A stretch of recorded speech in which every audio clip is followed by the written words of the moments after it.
Can hear me, and perhaps if you all are ready to see me, let's bring in our good friend Conception and let's ask some questions as we get ready for some Bugsnax. Sounds like a plan. Let's do it. All right. Hello, Con. Hello, hello. How are you?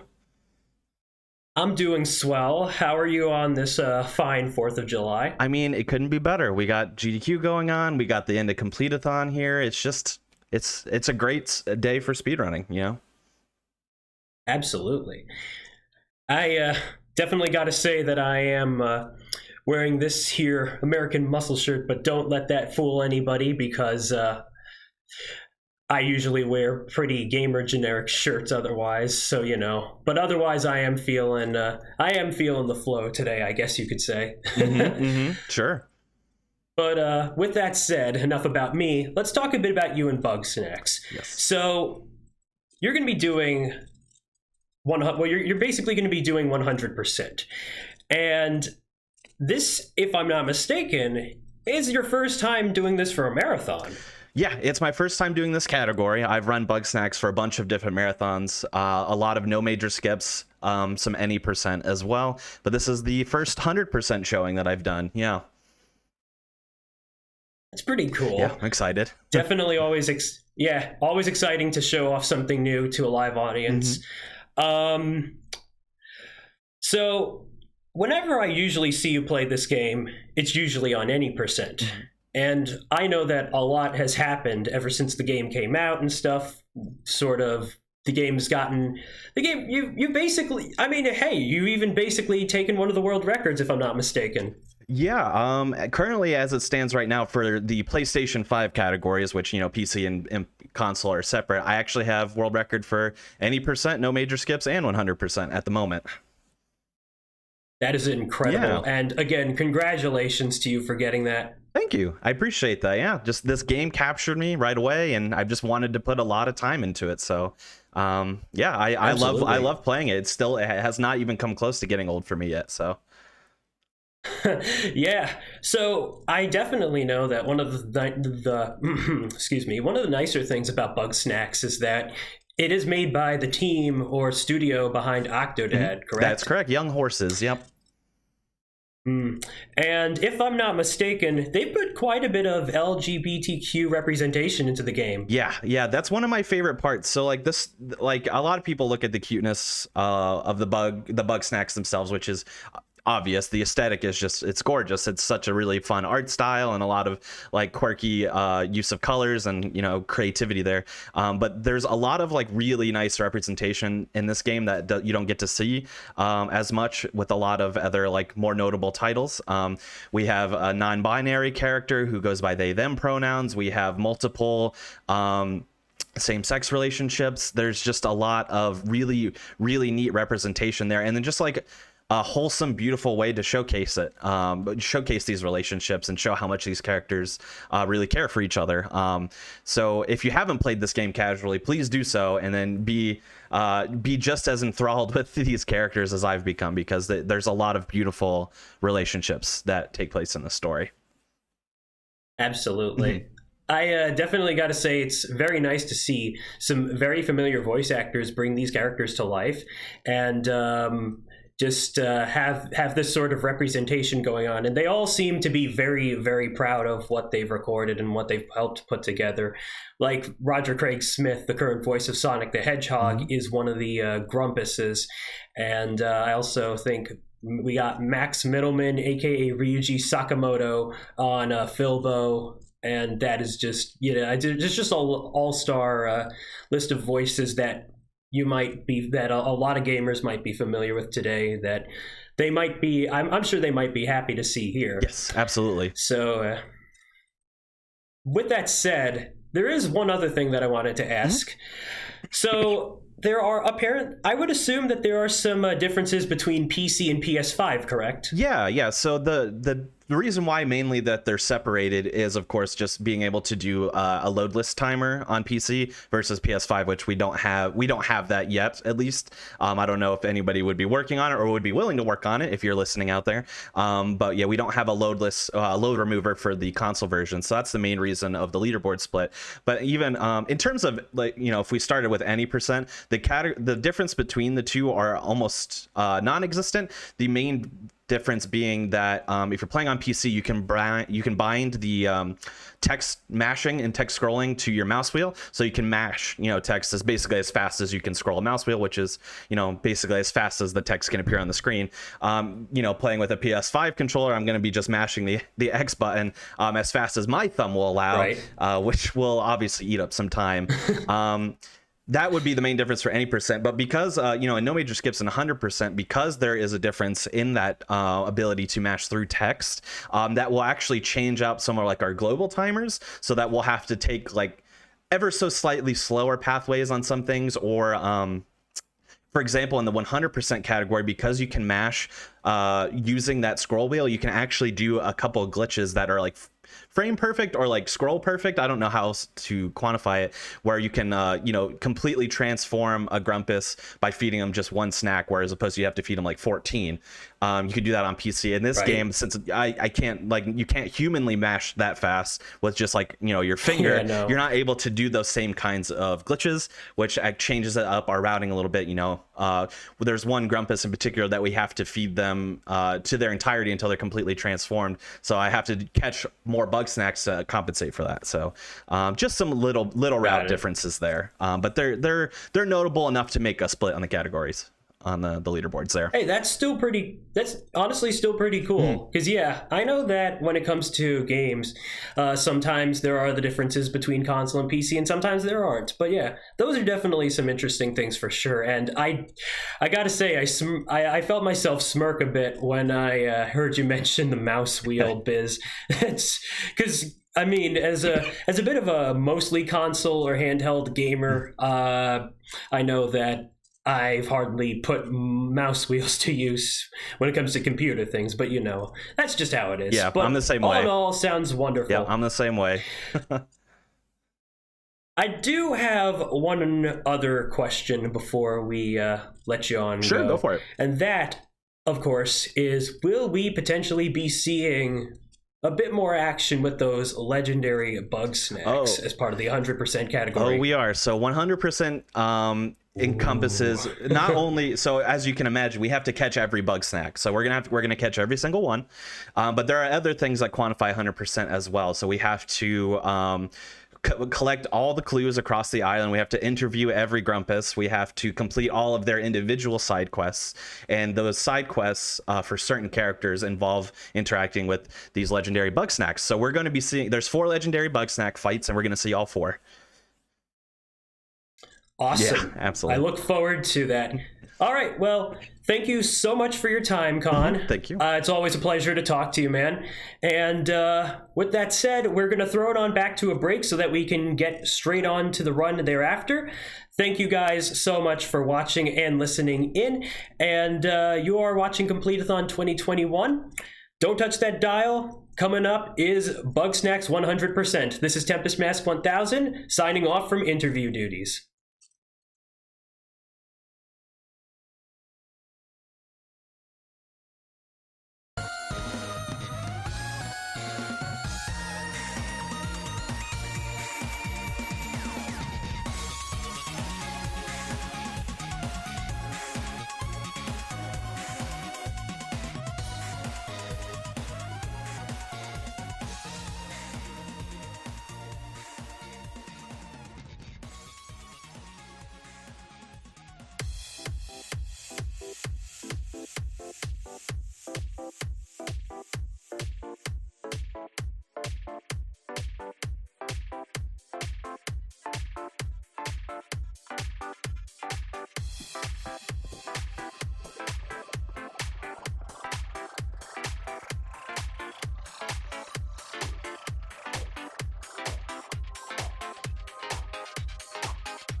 All right, ladies and gentlemen, thank you for waiting. We are now ready for the run itself. So, put your hands or mitts, if you are a Grumpus, together for conception with the Bugsnax 100% speedrun. Take it away. Thank you. I put my own mitts together as well. So thank you so much for that lovely introduction and that lovely interview, Tempest. I appreciate it. As mentioned, my name is Conception SR, and we're going to be doing some fun Bugsnax 100% action today.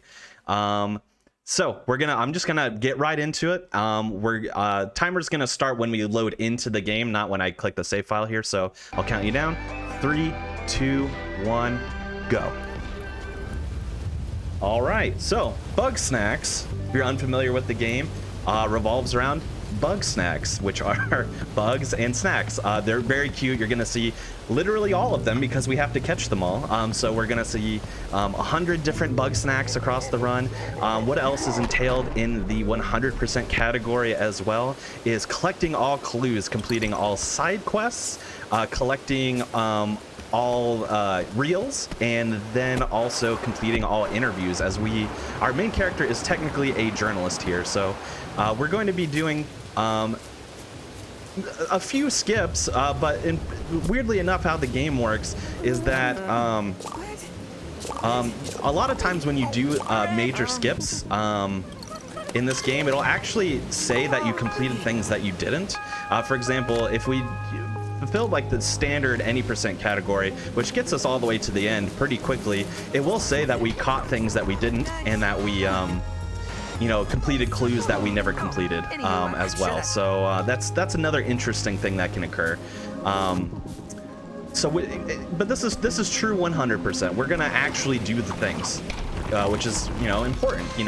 We came here for content. We're going to be doing that content. So it starts off with capturing a lot of different Bugsnax here, as you can imagine. We capture a Roodle here. We're actually going to capture a second Roodle, and we're just kind of capturing everything that's spawned here, not only so that we can complete the quest with Filbo, but also so that we can be set up for future quests as well. So we got the 3 snacks for Filbo here. We're going to feed them to him. And if you mash on PlayStation, worth mentioning as well, I'm playing on the PlayStation 5 version of this game.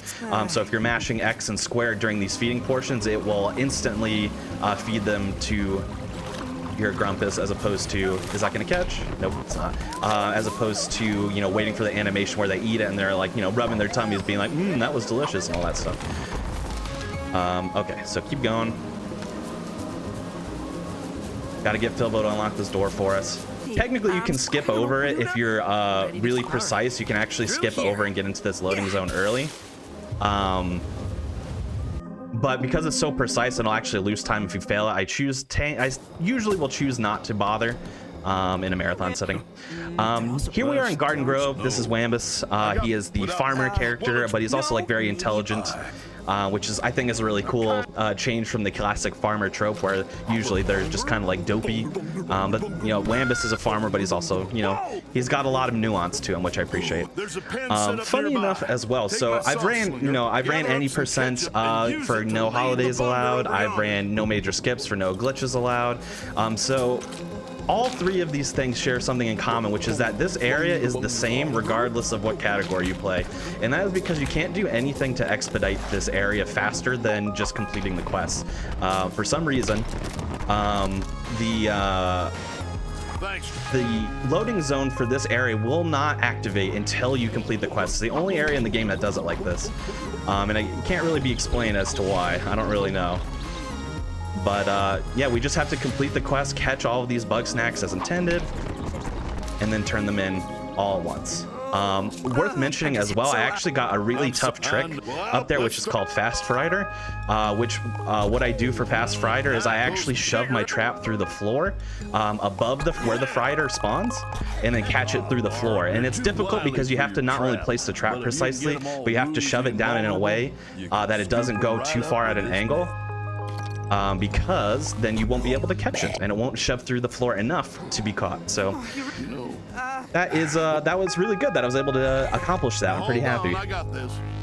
We turn in all of those quests with Wambus. As you can see, when you feed Bugsnax to the inhabitants of Snacksburg and the Snacktooth Island here, which are all these grumpuses, their limbs will transform into the snacks that you have fed them.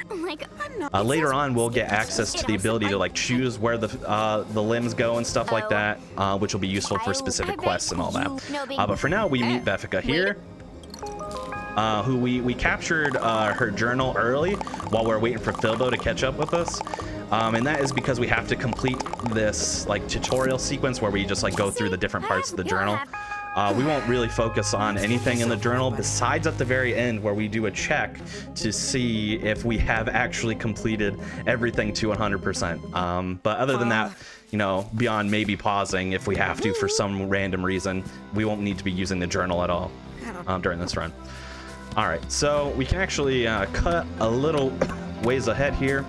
I walk forward a little bit. You can actually take the corner really sharply there, but sometimes Filbo likes to get stuck on that fence in the back if you don't walk forward a little bit. So I choose to walk forward a little bit. It doesn't waste any time doing so, so kind of guarantees that Filbo will make it. And right now you're seeing the first of our interviews. We're going to be doing 12 total. And like I mentioned before, our character is a journalist who has come to this island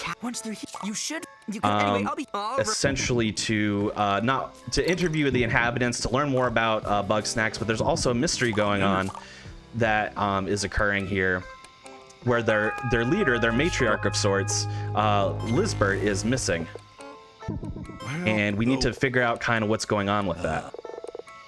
So these interviews, each interview will give us like a clue to what's going on with that. So that's why not only we do them to progress the story, but you know, we need to complete them at 100% level to you know, satisfy the category too.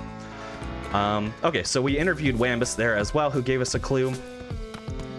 And then we are going to head back into Garden Grove because we're going to do some quests with Beffica here. She's gonna ask that we scan 6 Bugsnax, but since we need to catch all Bugsnax anyway, we're actually going to, instead of scanning them, which is just taking a picture of them, we're gonna capture everything that we need. So first, I'm going to run to the back here, get the shy weenie worm, which is like a hot dog, and then I'm gonna run over here, get that white Strabby. And hopefully, nope, didn't quite make this cycle. That's okay. I'm gonna wait until it flies back. I'm going to wait for this sweetie fly that you can see on the screen flying around here to go back to sleep because it sleeps right here on the edge of this tree. And then when it goes to sleep, I'm going to catch it. The reason why I'm doing it this way and waiting a second here is because we need to catch the sweetie flies regardless. But usually what you have to do is you have to launch a trap at them, but we don't have that tool yet. So we need to make sure to get it, you know, while we're here, you know, so as to not waste time. But also we have to think of creative ways to do that. So we turn in a couple quests with Beffica there. The first is that scanning quest. The second is feeding her favorite bug snack, which is a weenie worm. You learn that by looking in her cave, and she has a drawing of one on her wall. So that's how you would learn. And then she wants to figure out, so Beffica is kind of like a gossip enthusiast.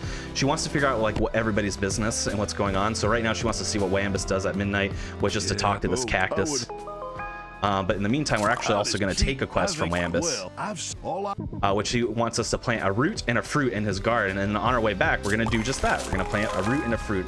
But we're not going to turn him in yet. We'll turn him in later on.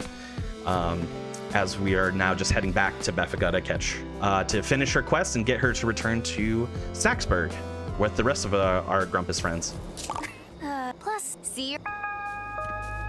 All right, that's worth mentioning as well. So one thing that has happened because Lisbert has disappeared is that the island was kind of left without a capable leader. Filbo has tried to step up, but no one seems to respect Filbo that much, unfortunately. So the 12 Grumpuses that remained kind of fractured and went their own different ways. So what we're going to be accomplishing by going to these different areas is not only, you know, fulfilling all of our cacategories for 100%, but we need to get our Grumpuses to return to Snacksburg so that we can then unlock their side quests and all that. It says question mark, but this is Floofty. We'll learn a little bit more about them later on. Very good. But we'll let them go their own way for now. We're gonna grab some chocolate because that's gonna be very useful. And then we have a little bit of a cutscene where we learn about 2 more of our Grumpus friends. On the left, we have Wiggle, who is obsessed with fame and wanting to make it big in, you know, as a singer-songwriter, as you can see. And then on the right, we have Gramble, who is a Bugsnax pacifist, does not eat Bugsnax, willingly at least, and kind of wants to open a Bugsnax sanctuary of sorts. So, you know, as you'll see later on, we'll be donating a lot of Bugsnax to Gramble, not only to fulfill his side quests, but because it expands our inventory as well, because we'll need to hold on to a lot of Bugsnax at certain points. But yeah, so those are these 2 Grumpuses. And whenever we enter a new area at these, you know, beginning sections of the game here, what is going to always occur is that we'll be able to completely finish the quest line for one of them, but the second one will not be able to finish because they will require a Bugsnax that is outside of an area that we have yet to go to. So for example, in this area, we're going to be able to finish Gramble's quests all right here at once, and we'll be able to do a few of Wiggle's quests, but we won't be able to do them all because she's going to require a Bugsnax that we have yet to see. So we're going to have to go back and take care of that later on. For now, we're going to make our way over this way. We're going to shoot this Raspy with some chocolate purposely, and I'm going to try and very precisely place a trap so I can capture both of them just like that, because we do need both. And then I'm going to do something very similar here with this Pinantula and then this Crapple that's coming up here. We're going to attempt to place our trap very carefully so that we can capture both at once. That being because, you know, Bugsnax are all attracted to certain things. There we go. Very good, very good. You know, Crapples love chocolate, you know, standard Crapple stuff. Oops. Put that there too. That might really throw off my timing. We'll see. Hello. Oh, and by Jay. All right, let's see. We're gonna feed the Pinantula. I'm actually, before I turn in the second quest, I'm gonna actually just wait and capture the Peel Bug here because I'm worried that I wouldn't be able to finish that quest because of how I set it up. So let's see here. There we go. I'm gonna just capture that while I'm waiting. All right, and then I'll wheel this over here. Finish out this quest. Oh yeah, feed the Grape Skeeto. Feed the Grape Skeeto. All right, perfect. So these are all the quests that we could do for Wiggle at once, and we're gonna finish up Gramble's quests here as well. All right, so one quest that Gramble is going to have is to lure 2 Queebles to his camp. We can't just capture them, unfortunately, because that's not what he's looking for. He's not looking for captured Queebles. He's looking to, you know, like I said, open up that sanctuary. So we have to lead him up. So that could be a little bit tricky, as you can imagine, especially as that one is just running away. To do it once, you can just, like, if you prefer, do one at a time. But it's obviously a little bit more difficult and would take longer, rather. But, you know, we bounced back somewhat okay. We were able to track that second one. Once they're up this ramp, it's fine because they're going to run away anyway as I go to take off towards Gramble. So it's fine that they run away. By the time we finish these Gramble quests, it's not going to be a problem. Anyway, please. All right, we're going to sleep till noon here because that's going to be good for activating a quest later on. You got, but I still look. Ash, all right, finish up these Gramble quests. All right, great. So we finished them up. We're actually going to place a trap here very specifically, and then place one here as well to capture and completely fill our inventory. Weirdly enough, like I said, Gramble wants to bring all these Bugsnax to his sanctuary, but they're also still catchable, which is a little strange if you think about it. But luckily enough for us, we can capture them all, fill our inventory, and then we're actually going to go donate them in a little bit. You know? So it seems like we're being a little cruel at the moment, but we're really not because they're all going to the same place anyway. We are. All right, so this is going to be the first of 4 celebrations, or parties as I like to call them, that occur in the run. This is the shortest of the 4 parties, but they're basically glorified cutscenes that are interactive. You know, I can still move around and do stuff, but they're cutscenes that are playing out in the background. But what we can do is there's one clue that's in here that we need to grab anyway, so we're going to grab it while they're talking.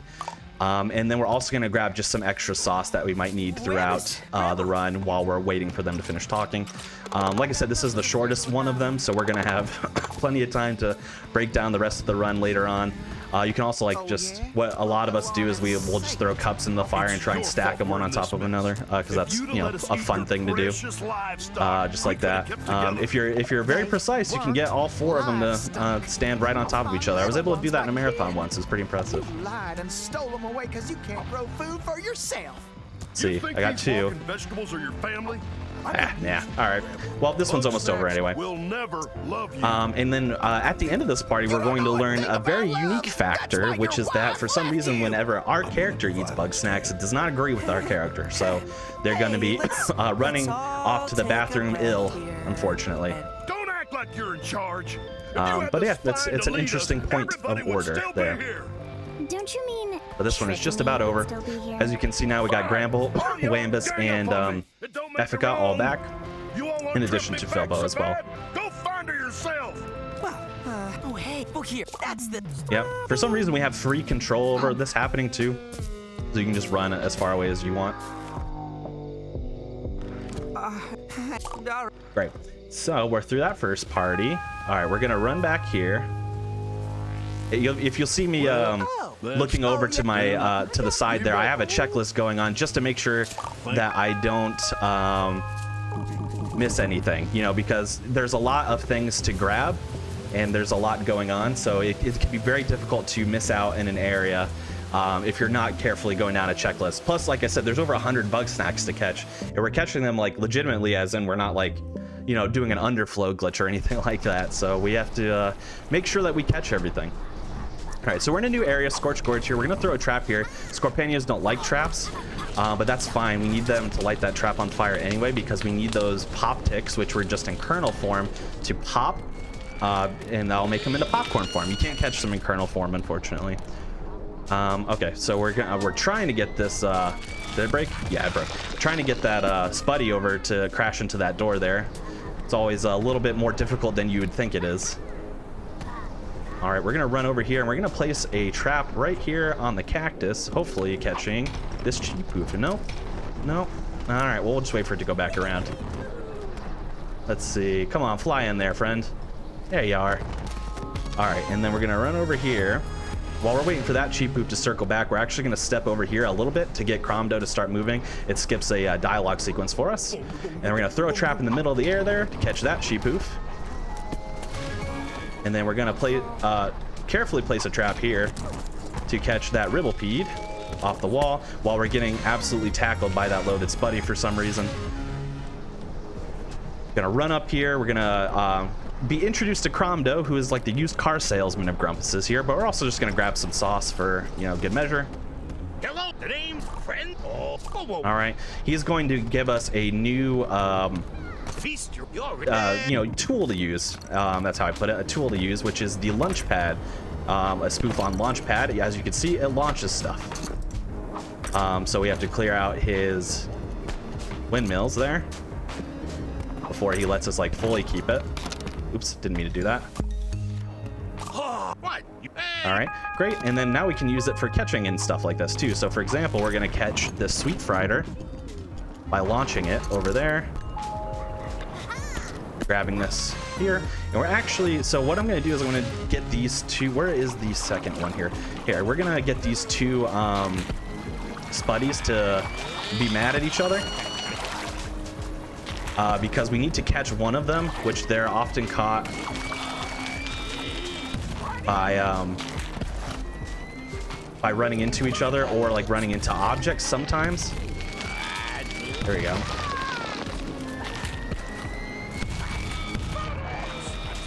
Come on, hate each other. That's good.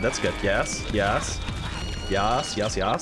Catch over here. We also need to catch, obviously, one of these shy weenie worms, not only for completion. Oh, I caught them both. Not only for completion purposes, but for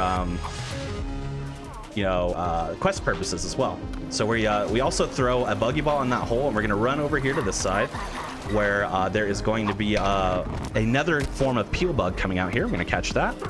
Great. And then we're gonna carefully throw a trap here. We gotta be a little bit quick with this because this Scorpanio here does not like traps. Yeah, that was a little bit unfortunate of a placement here, but we're gonna try that again. There we go. The reason why it's good to catch there is because, as you can imagine, the Scorpion is going to light any trap on fire because it exists on fire. That's just how it works. But whenever this trap lands, when you launch it from over here, it lands in a way that, oops, I missed that. Lands in a way that it lands in water. So, you know, that's beneficial to us, as you can imagine. We're going to catch one last Cheepoof, which, oh, geez. We're going to try to catch one last Cheepoof. This one loves giving me trouble for some reason. There we go. Are you kidding? Come on. Come on now. There we go. That's because we need to turn in 3 Cheepoofs for our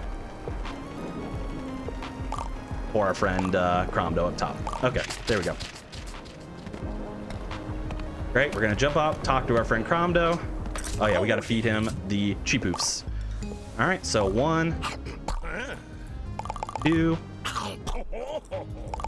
3, and for my own posterity, I also have to remember that there's another feed quest here, because sometimes I like to just run off after feeding the Cheepoofs, but there is another one where you have to feed the Sweet Frieder, but I did not forget it this time. Unfortunately, we can't fully finish Cromdo. He wants some Bugsnax that we don't have yet, so we're gonna come back, but we're gonna work on some more quests with our friend Tiffany here. Try not to you up. There's a bug. See, I'll need. She wants us. Oh, yeah, whoops. She wants us to get some Ribblepedes and stuff like that. Which the third Ribblepede out of the 3 we're gonna catch is right here on the ceiling. And then we're gonna go feed those to her. Ooh. 2 and then 3. Okay, so the next quest is gonna involve well, I want it if you breaking the her going into the ruins that we already broke into, which means we have to follow her and let her run in there. But while we're waiting, we're gonna catch one of these 2 pop ticks, hopefully. There we go. And then we're gonna have to catch a second one because that is what Wiggle needs. And that is we do it there just because, you know, there's time being wasted while Tiffany is running to the spot anyway. So it's not like we can, you know, make this go any slower or faster. Where is the second one, though? That is a great question. Did it get bopped up top, maybe? Usually they're both down there, but I don't see it. Sometimes they can get hit across the way or up a platform. Let me see. Yep, it's up here. Yeah, that's fine. It's actually not as fine as I would hope because it's going to run back to its original spawn location. So that's not good. Let's see if I can catch it on this platform, maybe.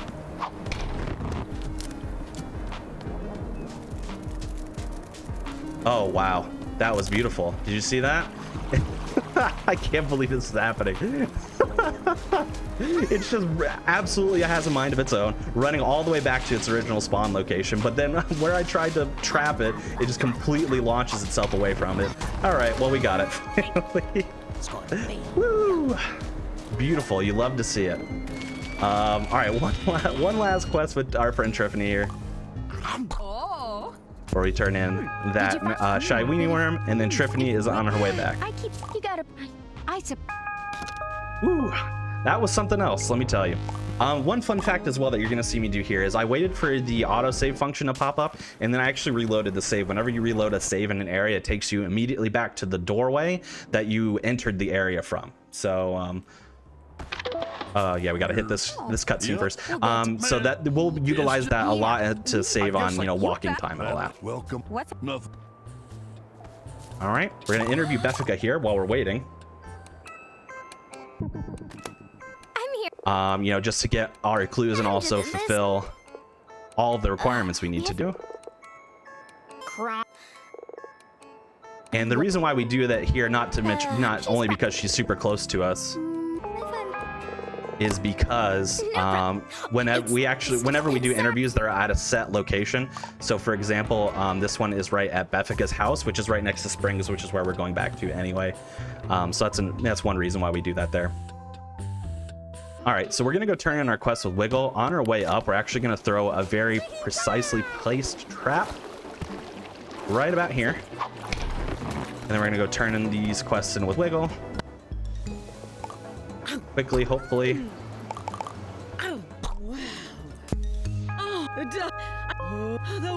Great, you might have heard it on there. We actually caught a Bugsnax as well while we were waiting, which is a lovely sweetie fly. The reason why it's placed there is because of the that's where it lands when it goes to rest. So basically that's what occurs. All right, so we sleep here till midnight, and we're actually gonna be very careful and place this here, and then we're going to kind of wait a second until these two Queeble and Shishka Bug, I didn't mean to do that, unfortunately, so that's okay. That they were going to be close together like that, but unfortunately I knocked my trap off. But we can, here's how we can fix that, which is by placing some chocolate right on the ground to attract the Queeble back. Or it's going to take the full way around, which is also fine. So I guess we'll just wait here an extra time. No big deal. Take your time, Queeble, no rush. But yeah, you'll see a lot of like optimizations are all just about all right, we got the one that mattered, which is the Tropica bug. That's because when that one runs away, it stays in the bush unless you can like coax it out with like it being tackled or something. How did that miss? I don't know, but that's fine. We're gonna wait for it to come back out yet again.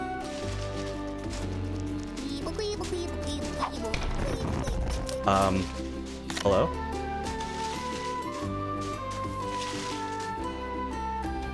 Please catch. Interesting. Okay, well we'll do it the way we did before. Which is hopefully, jeez, fine. Let me get out of the way here.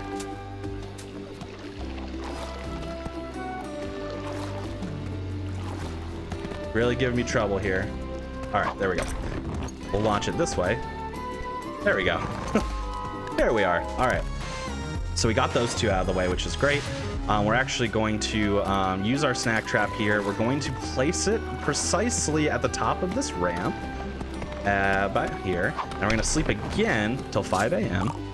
That's gonna spawn a Baja Cockroach here, and then we're gonna wait for that exact little autosave function to pop up on our screen there, and we're gonna reload the save. And that is because the only reason why that bed was still there is because we had never reloaded another save from when we finished Wiggle's quest. But now that we reloaded the save, this thing pops up, this triangle, and we can actually catch these waft stacker racks that only spawn when you ring the triangle. We're gonna hit one with oh, that's ketchup. We're gonna hit one with chocolate, hopefully, eventually. There we go. So that one of them gets picked up like that. All right, well, we'll take that one. That's perfect. And we'll reload the save. I meant for it to catch the one that the Crapple picked up, but we'll take that. Great. Okay, so now we're about to get into our second party here. First, we're going to just talk to Bethica. We're actually in two cutscenes at once here, weirdly enough.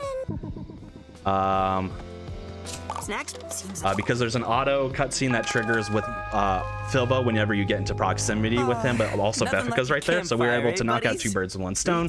Little optimal time save here. And then unfortunately for us, we have a very long segment here with the second party. It's called Ghost Stories, and basically it's where we tell creepy stories and get a little bit speculative as to what's going on the island. They're starting to think, as more and more people are coming back together, they're like they've seen more things in the areas that they lived in, and they're starting to get some suspicions about what has occurred on this island before they came in and inhabited it. So naturally, they have a lot to discuss and a lot to theorize on, creating some ghost stories here. If I flip around, we'll see whoever that is, and then runs away. We'll get into who that is later on. Spooky. If you're an eagle-eyed viewer out there, you might also see that particular creature in the background of a lot of different shots. So keep your eye out. That creature likes to pop up all around the run, so you'll see it plenty. All I know is they had a But rash of unfortunately, like I vanishing mentioned, corpses. this is a very Long as they long were segment exposed, what the heck? where we do Even if they almost buried them in nothing. the There's sand, going to be a the few body wouldn't few be there parts the where we next have to day. go run, grab something, and Though run some of back. the time, there'd So be a there's little left. unfortunately not much to Just a talk few about bones. speedrun wise. But we are going to get to move here for the first time because the fire went out, so naturally we got to go get some more wood for the fire. Oh, you're right. Hey, buddy, would you mind picking up some firewood? It's over by the mill. Great. Oops. Turn off my running. All right, we're gonna go grab this piece of wood. We're gonna run back. Voila. Okay, So easy where were peasy. we? One thing I like to do is, Tiffany, for some you reason, were saying something about the you get these sticks zombies? that you can, No, you know, just no mess around and play with. zombies. I actually can't Listen, move until spooky like is the disappearance things like that say, hey, can you go get a It's piece just of a wood, and story I then read on it'll a give me the wall. ability to move. We got But nothing to fear from the right dead. as of right now, I can't like I'm move more from the worried spot, about the so like I'll living. just like throw sticks and stuff like that and light them on fire Obviously, we're not the and all first that Grumpuses fun to make it stuff to because you know Snack that's So fun. what makes us think all the others are dead? That's I've just seen how we those occupy the chewed-up time. skeletons around But the island. the reason why I like to Well, throw them right there is something one kills time I Grumpuses had out there. when Wiggle's gonna his stand up teeth. at some point in this party, Bugsnax and don't she have stepped teeth. right on like the collision for Wiggle said, the little stick there there, aren't and the stick just animals out skyrocketed. Other And than I've never us. been able to replicate it since, but I always She's like to not try. wrong So about the that's why I bones. throw them there precisely. Time out. I gotta use But the yeah, Grumpuses. if you didn't get a hold chance on. You saying to Grumpus is see my turned interview cannibal? before or That's anything like that, ridiculous. We ain't got the stomach I for it. mentioned definitely checking out this game It's casually. Grumpus. It's on PS4, PS5, and PC. That's true. It's it's pretty true. affordable. I mean, at launch it was like Late 30 one bucks, so night, you probably can I find saw it for a lot Fluffy cheaper now and then. dragging something But along it's the just a beach. terrific game. When I got There's a lot. closer, The I saw what story it is was. much more like complex and rich than severed you would leg. imagine. These characters, And as I they're watched, voiced by like held it you up know to their a mouth. few of like the most And notable then voice actors in the world. took a And bite there's out just a of lot of nuance to these characters and their mess with my relationships, and a hand, lot of Beth. beautiful You're gonna scare me, LGBTQIA2+ representation as well. So there's a lot to see somebody here gonna in addition check to the on cute Philbo? Bugsnax. So there's more than meets the eye at some points. All right, so Philbo runs off here because he has to go to the bathroom. That's going to be a little bit of a running joke. You know, Philbo has the runs, and we have to run to see what Philbo's up to. So we run back to the fire here. Wait again. You know, more cutscene action. Sorry about that. What I miss?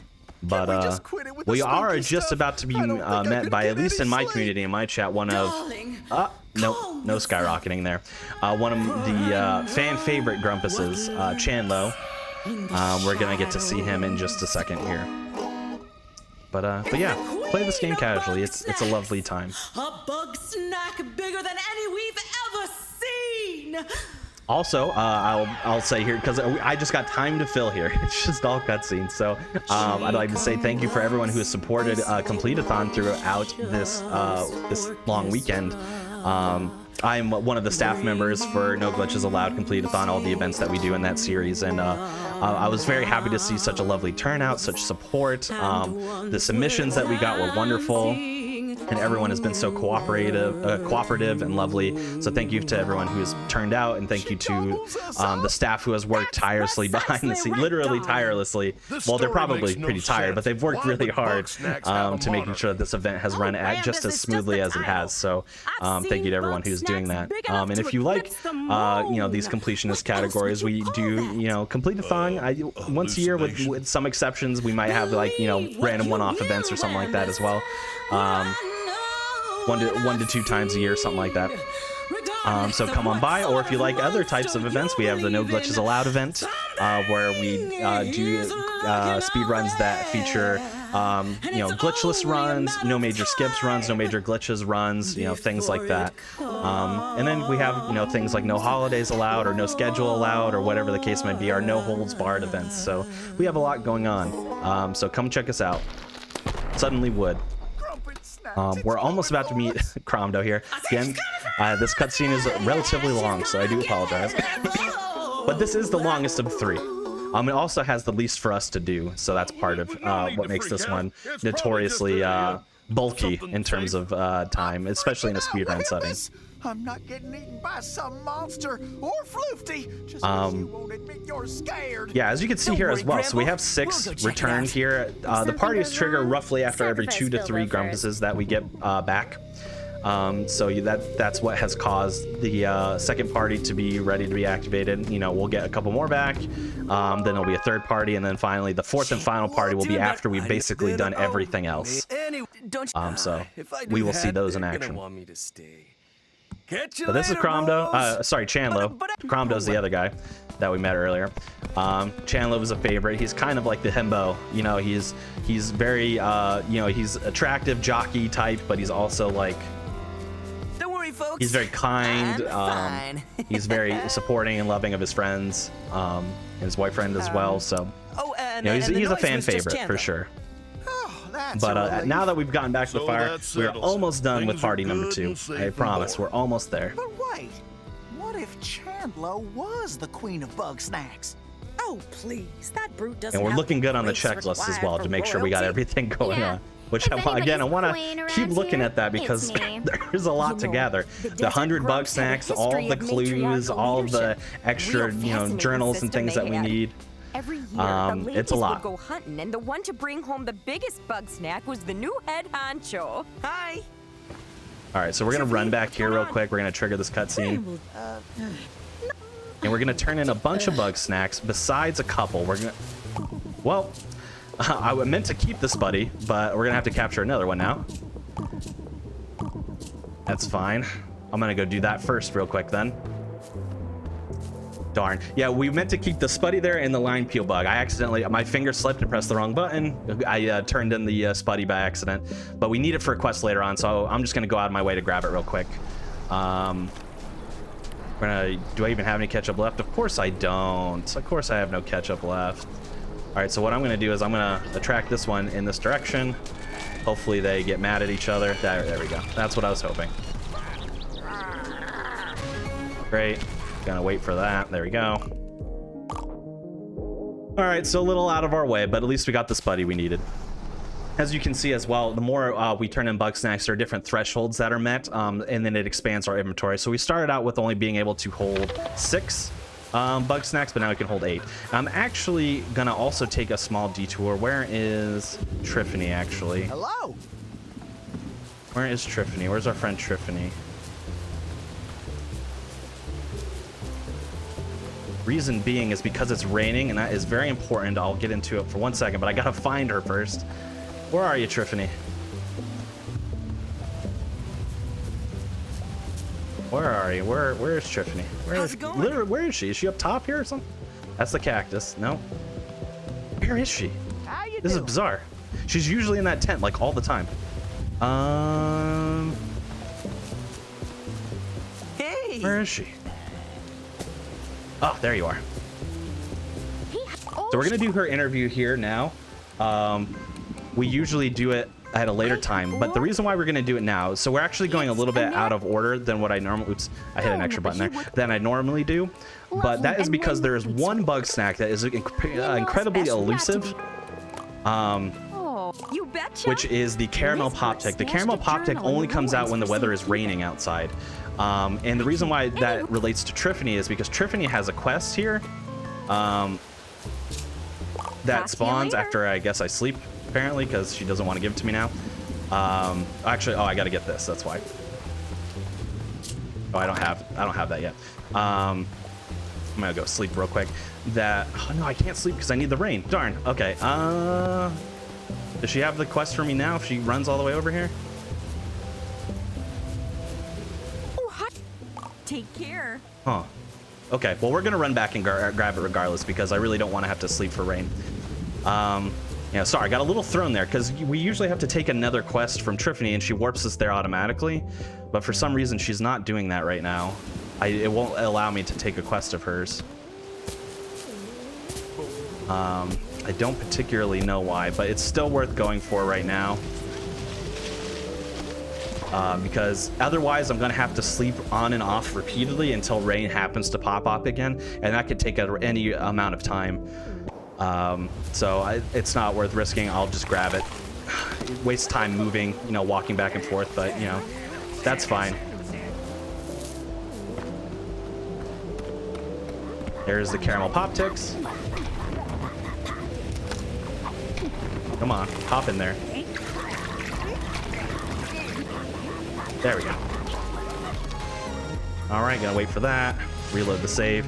There's other things that we're gonna capture in this area, but I'm not gonna worry about it for right now. I'm just going to get the caramel pop tick while thinking about it, and then head on over to Chandler Snorpy here. It may be that I'm doing this too early is part of the problem. Like the quest might not spawn without, you know, say like Chandler and Snorpy being around or something like that, but that's fine. At least we got the caramel pop tick. That's all that really matters at this point. It's the only Bugsnax that is contingent on weather, really, for it to pop up. The others, there are a few that it has to be sunny out, but that's obviously not as much of a factor because rain is much more infrequent than the sunshine is. So we don't really have to worry about it. Okay, so now we're gonna head on to the woods. And take on our friends Chandler and Snorpy, which we get to do in a 2-for-1 special, but we get to also do some fun speed tech here. So I'm gonna run. I'm gonna place this precisely here, and then I'm gonna aim at that honeybee, launch that cookie up to the honeybee, which sticks them together. For some reason, these two love to also get stuck together. I don't really know why. Wait. Get on that rock. There we go. Sorry. Got some parkour issues there. And then there's also a peel bug in this hole. No, don't do this. Jeez. I've had this happen before. That Cinesnail just boulders through my trap for some reason. Did I get the Cinesnail as well? Yeah, I did. Okay, good. All right. Cool. So we got everything we needed there. A lot of those are not caught in like the game intended way, like by using tools and stuff that we would not have used normally. Like for example, we parkoured on, you know, geometry of the rocks to get over to that second Cinesnail that we needed to capture. But we were able to catch it a lot faster by doing it this way as opposed to like launching a trap, setting it up, and then, you know, shooting it on over. Saves us a lot of time. Oh, he did. What is your? I propose a test. We're gonna get a new tool here from our friend Snorpy, invention, which is a snack grappler, which is gonna be able to help us capture things from a distance, which is useful for a lot of different things, honestly. Not only for like game mechanic wise, but even speed tech wise, because we'll be able to capture some, you know, stunned Bugsnax from farther away now, which is good. While Chandler was running over here, we're gonna complete a few quests. He wants us to return 3 of his basketballs, which implies that we have to shoot them in, but we don't really have to shoot them in. We just have to get them into this bottom hoop. There we go. I'm gonna set this. Oops. All right. I want to set this up later then. Check up. I'm Snorp. I better check it out. And then I'm gonna actually feed one of the Cinesnails here because my inventory is full. But we do need 3 total. We need 1 here, and then we're gonna need 2 in a second. But I don't have enough inventory to take care of it yet. There we go. So now that we have an inventory space clear, then now I can take care of it. We're gonna run around the back here. And then we're gonna launch ourselves up here to get actually a second tool in this area, which is the tripwire. Snorpy is gonna send us on a quest to get it, but if we grab it early, then we can just finish it, so that's good. And then we're gonna finish out our friend Chandler's 2 quests here. Oops, there we go. Feed him the rest of those Cinesnails. And he wants 2 honeybees as well, which is why it was so beneficial for us to get the cookie and the honeybee stuck together, as well as the honeybee and the Cinesnail, because these are all things obviously that we need for 100% completion, but we need them for quests too. So it's all about just efficiently routing what we're doing, basically. All right, great. Turn in this quest. He wants us to turn specifically his teeth into cookies. So we're not only feeding him the cookies, but we have to target the teeth specifically.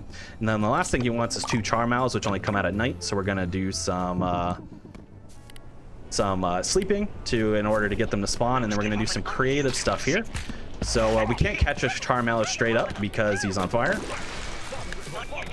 All right. Cool. Sometimes he doesn't want to launch that that guy up there, so it could be a little bit difficult. Hey, come and get me. So we need to catch the Bopsicle too. Bopsicle, Bopsicle, Bopsicle, Bopsicle, Bopsicle, Bopsicle. I almost did not make that, which was nerve-wracking. Oh no, but I missed this one. Ah, darn. All right, so yeah, so I missed important cycle here, which was so now I'm gonna have to get these two things to charge me. And I need them to melt. So they need to break apart, which is done by hitting them with the chocolate and having the charmallow melt them. So that's how we accomplish that. Come on. And then they usually stay melted when they split apart, but unfortunately they will, after 10 seconds, they will unmelt. So then we have to, get them to melt again somehow, which is what I did by just having them blow right in there. Oh, and I only got one charmallow. Darn. This really got messed up for me. Okay, but that's okay. We can actually get the second charmallow by doing this. So I meant to catch the other charmallow as well after stunning the Bopsicle that was like running around in circles in a tree with me there. I meant to also catch the charmallow up there, but because it took so long for me to get that Bopsicle, it would have reignited itself, unfortunately. So, but luckily enough, this one always flies in the same pattern, so we just place a specific trap right there to capture it. So now we have our second charmallow. And we can feed them to our friend, Snorpy here. And finish out their quest. And now we get a 2-for-1 special. They both return with each other, which is good.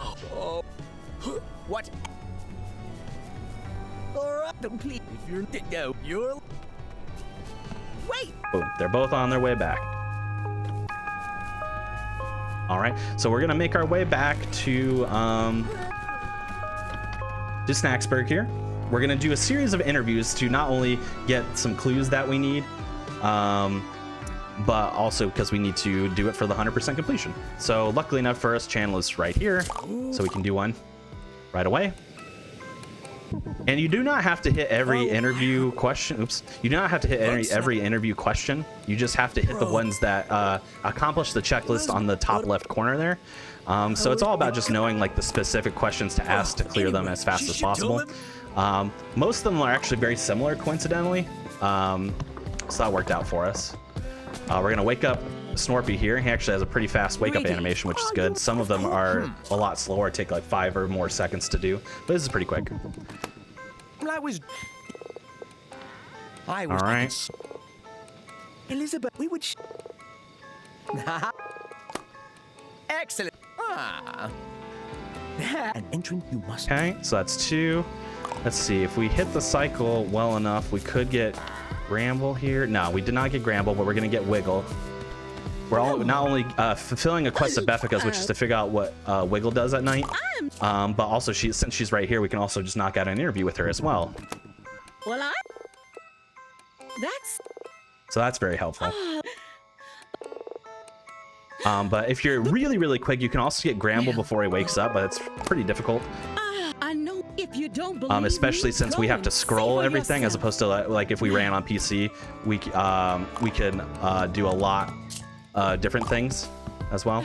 Like they have like basically instant scrolling because they can put the mashing on their Sometimes I try on their mouse wheel so that I don't have to like mash through text and then like scroll using a stick. They can just click and pick. It's a lot faster.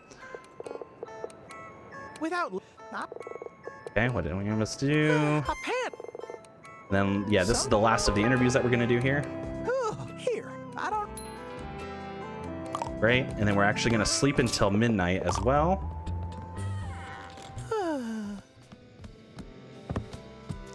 That might have been a bad idea because I don't know if I can get out now. Actually, I have to wait for him. Yeah, I forgot that. So like part of what makes the Gramble stuff interesting is 1, he sleepwalks, but 2, good, there we go. He locks himself in so that nobody else eats the Bugsnax because as somebody who's everyone else eats Bugsnax besides Gramble, so he's afraid a lot of times that they're going to break into his sanctuary and then they're going to feed on the Bugsnax. So I forgot about that, but that's okay. We bounced back. We just had to wait for him to walk down. All right, so now it's midnight. We're going to catch a couple of different Bugsnax specifically here. We're gonna get a white sheep hoof, and we're gonna get a barbecue bunger as well at the same time. So the barbecue bunger is the one that's a little bit annoying, so I'm gonna take care of this one first.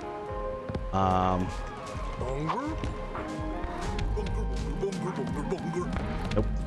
This is why it's annoying, because for some reason the spawn areas. All right, so let's retract and pick it up. So I'll get them on the flip side here.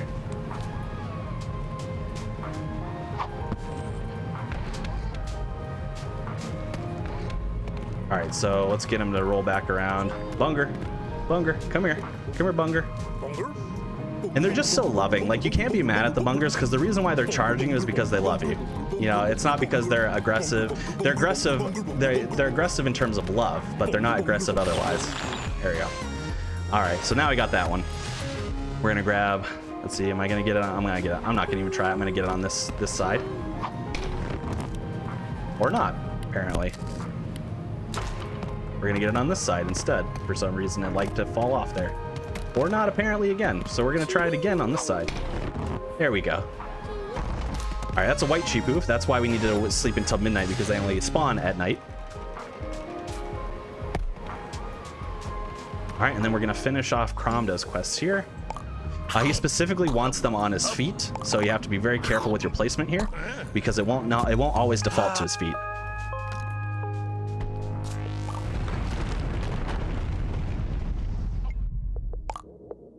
All right.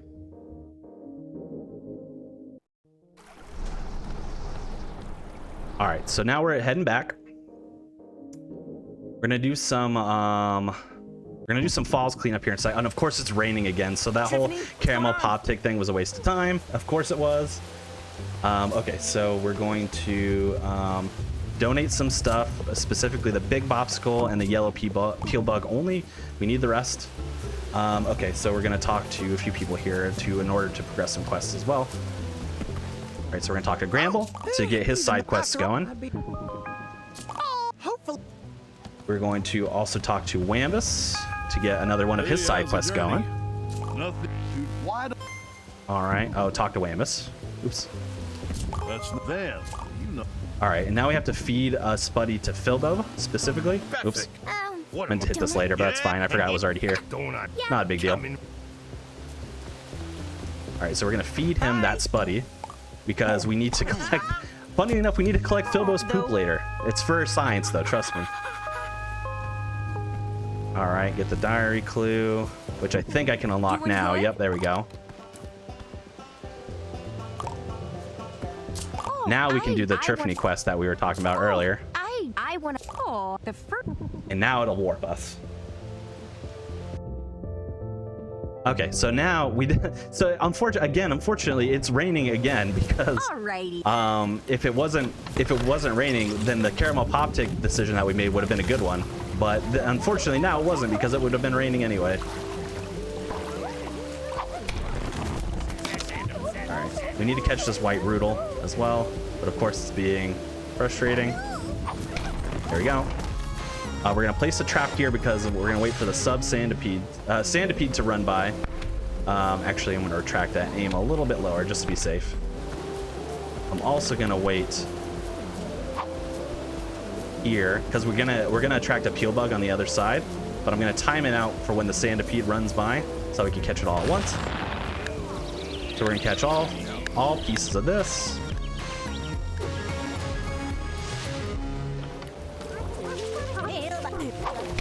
Great, and we got the ruby peel bug. We're gonna toss it though. So this is when it starts to get interesting with our inventory, because we're gonna keep maxing out our inventory a lot. So it's gonna be an interesting thing to do. Okay, so we're gonna grab that. We're gonna catch a Lolive here, which is a flying Bugsnax. Great. We can toss that as well. We don't need it for anything. And then the last thing we're gonna do is catch this Pinky. Oops. Forgot that they can grab their things back. And then we can toss the white Roodle here. All right, so then we're gonna feed the Pinky to our girl Triffany here to fulfill her quest. Oh, you might then all unlock this. Well, but oh, let's head. All right, let me look at my checklist here just to make sure we got everything. Root peel, bug lava, caramel pop, tick, pinkle. Yes, we got it all. Very good, very good, very good. All right, so now we got a little clean up here in the Grove as well. The only annoying one in the Grove is this Cob Hopper because it's all RNG as to where he likes to fly. We're gonna see that here shortly. So we're gonna place a trap here. I'm gonna kind of look at his flight pattern here while we're waiting because I'm gonna catch some other Bugsnax just because we can. I'm gonna run back up here. Hasn't broken yet. Just kind of waiting along. Take a little bit of an extra risk here. Grab some other Bugsnax that we need.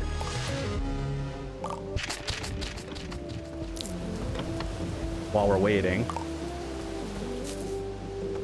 Because it does not appear, yeah, honestly, it worked out because hey, wow, that was really, really good. So again, it was all RNG as to whether or not, you know, this Cob Hopper was ever gonna land here, but luckily enough, it worked out for us while we caught everything else that we need to in the area.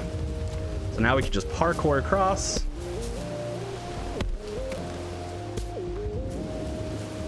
Exit. Pretty good, pretty good. That ended up working. I mean, it's a little slow because we had to wait anyway, but like, it still was fine. Okay, so we're gonna do a few other like side quests here. Namely, we're gonna do this Gramble one, where we're gonna lead a Queeble through like an obstacle course, basically. Very similarly to how we led the Queebles back in Simmering Springs, actually. So we're gonna shoot a chocolate on the ball here, and then we're just gonna have it fall around. Now, the only tricky part comes near this section, actually, because Beffica and no, don't do it. Beffica and Wiggle really get in your way, and they'll actually like physically take your ball and throw it so that the Queeble just becomes lost. There we go. Otherwise, it's actually just pretty self-explanatory. Just lead them all the way to the end. Worked out. Well, but you poor. All right, where is our boy Chandlo now? Where you at, Chandlo? Hey, buddy. Yeah, I'm about. If you. All right, so he needs some aggressive, meaty Bugsnax. So we're gonna feed him this one, and then we're gonna feed him 2 of the subs that we grabbed, but not all 4. For his quest. Okay. And then we're going to talk to Wiggle, our friend Wiggle over here. Nothing like a campfire. Hey. If you're, it's I owe us. Feed her the other 2 subs. There we go. Oh, I'm Talk to her again because she's gonna give us another quest right now. There we go. Or she wants the white sheep hoof. Please let me feed you. There we go. It wasn't letting me feeding her for a second. Feed her the white sheep hoof now. Here it comes. That's a I don't know. I know. Right. And then now that we've waited a little bit, we have the poop sack to collect. There we go. Collect the poop sack. And then we're going to sleep until midnight here. I should have done that earlier, but it's okay. There's something else that I can do while I'm waiting. The only reason why I should have done it earlier is because of the fact that we have to wait for Cromdo to walk all the way up to his particular spot, but it's not the end of the world because I can do some other things while I'm waiting, which is like collect these pieces here. I'm gonna go wake up Triffany, Beffica rather, and talk to her. Oh, actually, you know what? Because I hadn't talked to her yet, I don't even have the quest, actually, so it wasted the optimal amount of time, unfortunately. I forgot this portion of it. There we go. Hey there, I know. All right, so we'll sleep till midnight again, unfortunately. Yeah. So now we're just gonna have to wait because we did everything. I did things slightly out of order, and the routing is very specific there because of this specifically. So we need Cromdo to be all the way up here for us to finish out a side quest with Beffica where we figure out what Cromdo does at night. But if I activate that quest, then do a bunch of stuff while Cromdo's walking up here, it's obviously the most optimal for time. But now I have to wait for slow Cromdo to walk his way up so we can take a look. But that's okay, you know, all good. Just waste a few seconds. Come on, Cromdo, you can do it. Trying to get behind him and push him up a little bit faster. And this is what Cromdo does at midnight. He dances. He's dancing. Gotta do the wiggle. Fun fact, in PC, you can actually skip all this text, but in the PS5 version, which is what I'm running on, you can't. You can't skip this text for some reason. So I don't know why you can and you can't. But we have to wait for this long process. Is somebody there? You didn't hear anything, pal. You got that? Not a single peep. All right, and then while we're up here, we might as well interview Cromdo, right? You know, he's right in front of us. Give us. Yeah. All right, and then I finish out his interview. She can't. That's. But when I went. Yeah. Now just go check out where the boat was. See what you think of Lisbon. All right, get another clue from our friend Cromdo. And then we're actually going to run up here, sleep till noon, because we're going to get into the third of the 4 parties that I have discussed. We're not going to turn that in yet. We'll turn that in later. You're doing them. In fact. All right.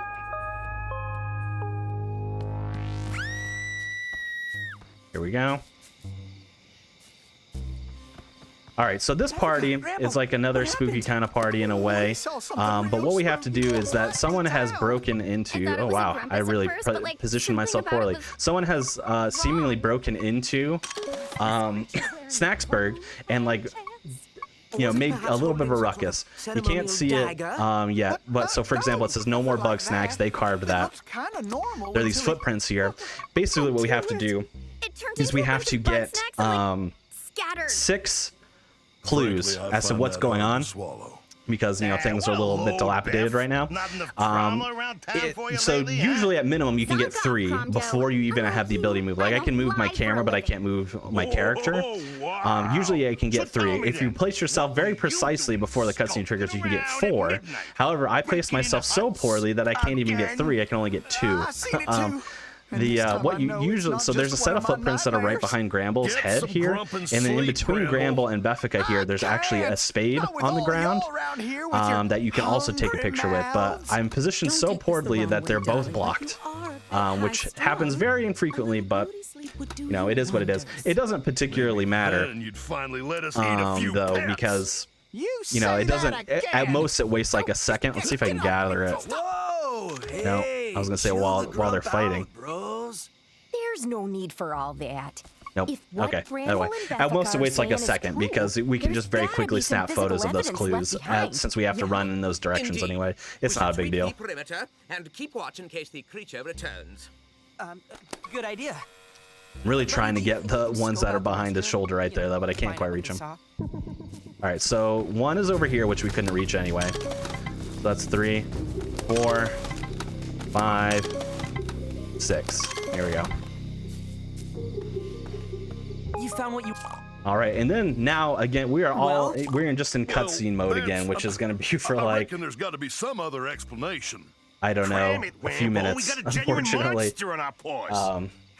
But yeah, that's what it is. Prejudicial term. But if you're counting at home, we got a good chunk back. So we got 1, 2, 3, 4, 5, 6, 7, 8, 9 back. And as I mentioned, there are 12, 13 if you count Filbo that still need to return. So we're really moving along in terms of the story, and honestly in terms of the checklist as well. We got a lot going on. One thing I would like to tease here, and it was teased in the interview that I did with Tempest as well, is that this game features something called legendary Bugsnax, which are kind of like boss fights in terms of this game, as much as a boss fight can exist in a game that's like this. No other category needs to utilize them for any reason, because it's a side quest, and then only, you know, if there is a like an extended category that's just called all Bugsnax, which is, you know, complete the story but also catch every Bugsnax, so you'd have to do it for that as well. But otherwise, you know, like no major skips, any percent, they don't need to fight these legendary Bugsnax because they're not important to the story. They're all parts of side quests and you know, additional lore. So our first of 4 legendary Bugsnax is actually getting ready to come up right after this party, and I'm very excited because, you know, you really don't get to see them often, and they're very cool, and they all, like, you have to do unique things as opposed to any other Bugsnax that you catch, which is more just like simple, you know, puzzle solving. These are more like, you know, you have to be a little bit more strategic in fighting these off. So I'm excited to be able to showcase those for y'all. We don't have Lizbert. They're coming up. They're coming up. Right after this fight, we're gonna get started with the first one. Before that, though, we have to do what is easily my least favorite side quest, which is with Chandlo. Where Chandlo's whole story is he's trying to bulk up and be strong enough to protect everybody, basically. So he's gonna have a side quest where he's gonna be running around the camp, and there'll be these weights that are hanging, and you have to wait for him to be precisely underneath them and then have the weights drop on top of him so that he can hold them while he's running. You have to do it so that he's holding 5 of them, and for some reason I'm just notoriously bad at it. I'm just like I just have a really rough time doing it, so that should be pretty amusing for us, but I'll probably be more focusing on my timing there, so I'll explain it a little bit now so that you're not confused when the time comes. Let's go get some sleep. Right, so we're gonna go talk to our friend Chandlo over here, and then we're gonna start this quest. I said I'm gonna maybe for now. Give me. All right, that first one you're not gonna be able to hit, so I'm gonna try that one. Got it. I'll try that one. Didn't get it. I'm gonna skip that one then. Oh, that was too early. I'm actually gonna stand on this side of this one. Too late. I'm really bad at this. I told you. Hello. All right, that one should have been too early, honestly, but it wasn't. That one also should have been too late, but it wasn't. But again, I'm not complaining. Nice. Can we get the quick kill? Nope. Focus on this one. Nope. Oh yes, nice. Wow. That was really. It's not letting me talk to him though. There we go. That was weird. All right, so it's actually faster than I usually do it, so no complaints from me. All right, so we have to do that side quest, and then the final side quest that we do for Chandlo is based off of one of these legendary Bugsnax, which we're gonna get introduced to in a second here. He warps us again to Falls, This way, dog. and usually you'd have to wait for him to run up. So we're not gonna do that. So we got some ranch dressing here. We're gonna place it precisely there because there's a Bugsnax we still need to catch, which is this entrap. But if you ever Just doesn't get it. like place the sauce rather on you know, no, come on. Hold on. I'm trying to set up a really cool trick as well at the same time. So let me focus on this for a second. Nope. Never mind. It's not worth doing anymore, but that's fine. Yeah, so basically whenever you place a sauce on it that the entrap is attracted to right there on the screen, come on. Then but you place it on a surface that it can't burrow under. Wasn't kidding. That snack is Then it will just accidentally stun itself. Here comes the But here's the first legendary Bugsnax. This is called Mama Melon, and she also has some wee melons underneath there as well, which is how we're gonna bait her. So we're actually gonna capture her children there, which we're gonna capture like 4 of anyway. Wow, if they just want to. Wow, this is really unfortunate. There we go. All right, you have to catch one in a trap like that so that it barrels towards it. And then we're gonna catch a few anyway. Luckily enough for us, it doesn't matter that they're in the traps necessarily because they're going to be stunned by Mama Melon, usually regardless, because of her burrowing charge. I am gonna grab that one because I think I got like 3 there. Oh wait, I went so fast I didn't even charge though. That's the mistake. There we go. There we go.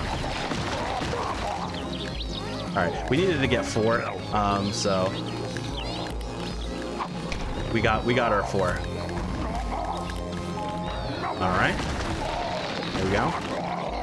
Now Mama Melon's gonna try and charge us a little bit, which is planned. It's gonna black us out. That's fine. This is all part of the plan. Oh wait, hopefully I didn't soft lock. Let me see. I mashed through too quickly. Let me see.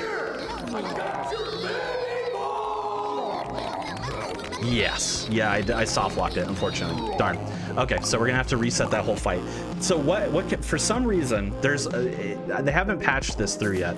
So I have to do all of that all over again, unfortunately. So for some reason, come on, jump up there. Please? There we go. Oh my gosh, what is going on?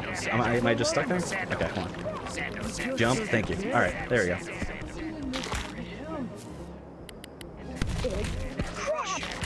Let me just focus on this for a second because this is getting ridiculous here.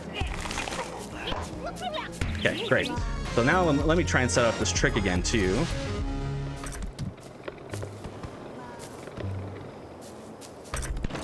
Not quite. Not quite. Nope, that was the last try. Okay, that's fine. Keep going, keep going. Okay. So neither time I was able to get that trick, which is unfortunate. But basically what we try to do there is we actually try to launch ourselves up and then into this room without Chandler opening the door. The reason being is that there's a bug snack in this room that spawns in this room that you can catch in advance while you're waiting for Chandler to run down if you're fast enough. However, it despawns as soon as Chandler enters the room because you start a boss fight. Also, let me go into a little bit why we had to restart there. So for some reason there is a weird glitch that if you mash too fast after you get kind of what's the word, after you get like blacked out on the screen there, that if you mash too fast you have to basically wait long enough for the Mama Melon to reset in its middle position. If you don't, then it soft locks without the ability to get pursued by Chanlo, which is what the second phase of that fight is. Chanlo distracts while we hit. But yeah, if you mash too fast, it doesn't have time to reset to be able to be mad at Chanlo, basically. That's why we had to reset. All right, so this time I'll make sure not to mash through too fast. Yeah, basically you have to wait till it resets, wait for the reset. I got an idea. I'll distract them. Alright, should be fine now.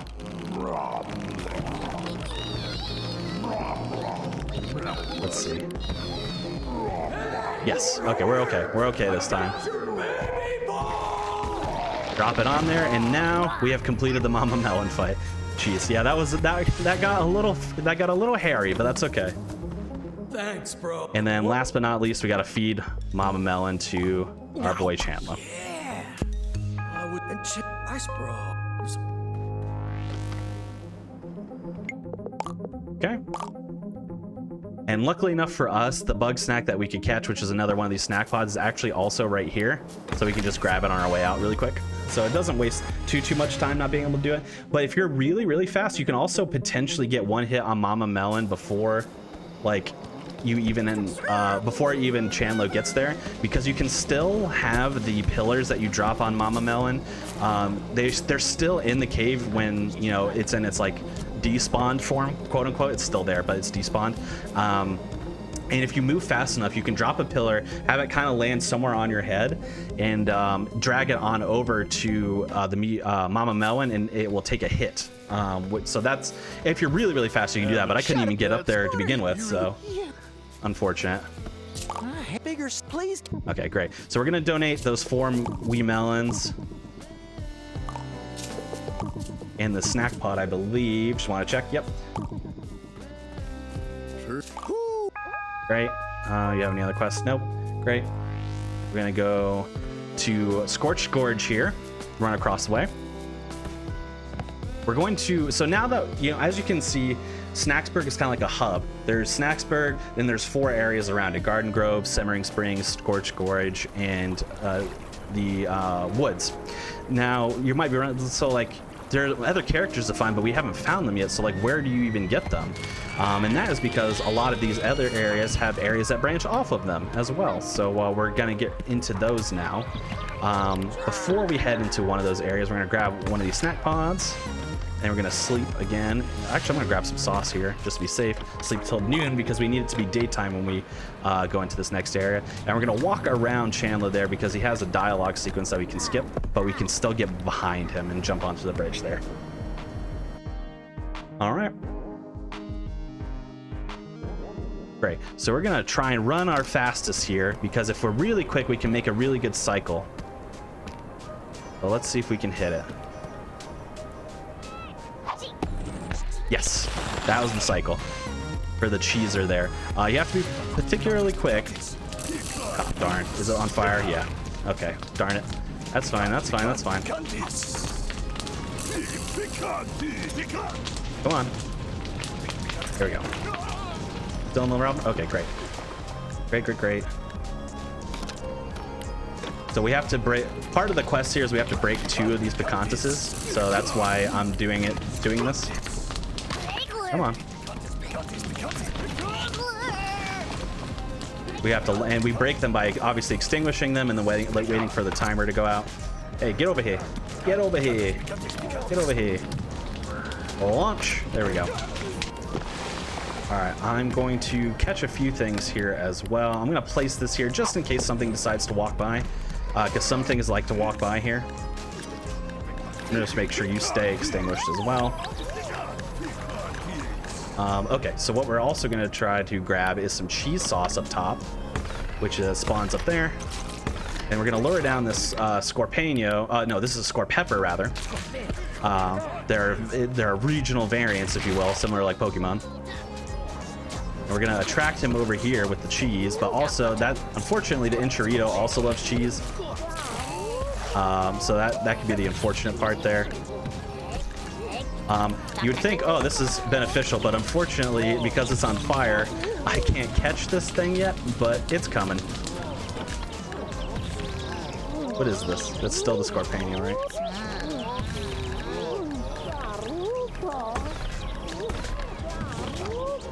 All right. I'm getting really, really trolled by these Enchiritos here.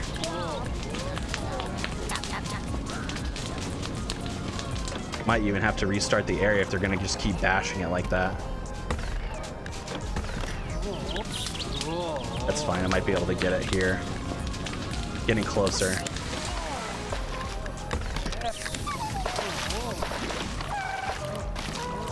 Okay, yeah, great, I can capture it. Great, okay, we got it.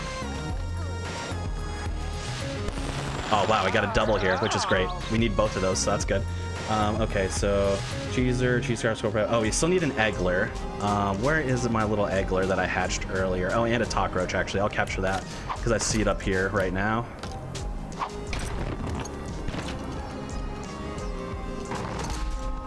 Gotta look for that little eggler that was around earlier as well.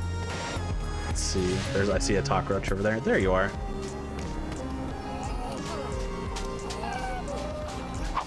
That's fine, we'll wait for it to respawn out of the bush here.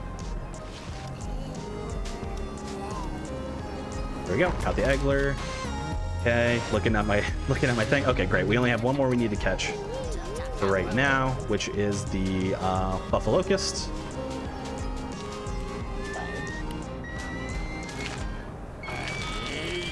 That's fine. And we're gonna throw some ranch down here. That might be too far away. Can you see this ranch, friend? Yeah, good, okay. Wasn't sure. There we go. We're gonna launch it towards the lake there. That might have been too far, but it should hop in. Yeah. There we go. There we go. Cool. All right, we're good. I was a little worried. I was like, I might have launched it too far, but it worked out okay. We're gonna. Oh no! No! Come back this way. Come back! Come back! Come back. We need to open this secret. No.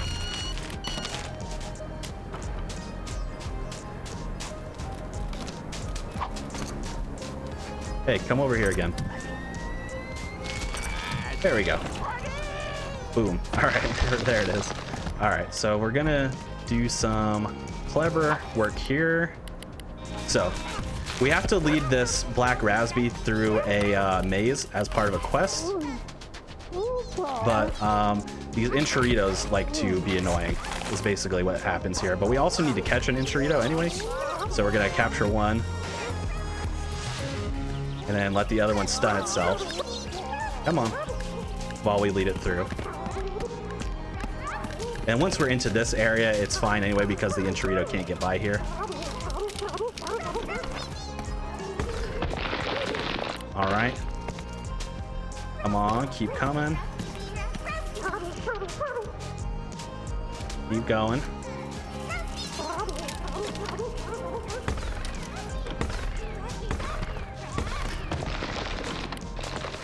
Keep going.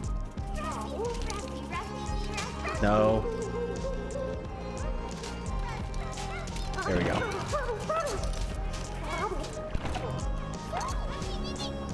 Great. Okay, so we actually have all the quests that we need to do to unlock our friend Shelda here.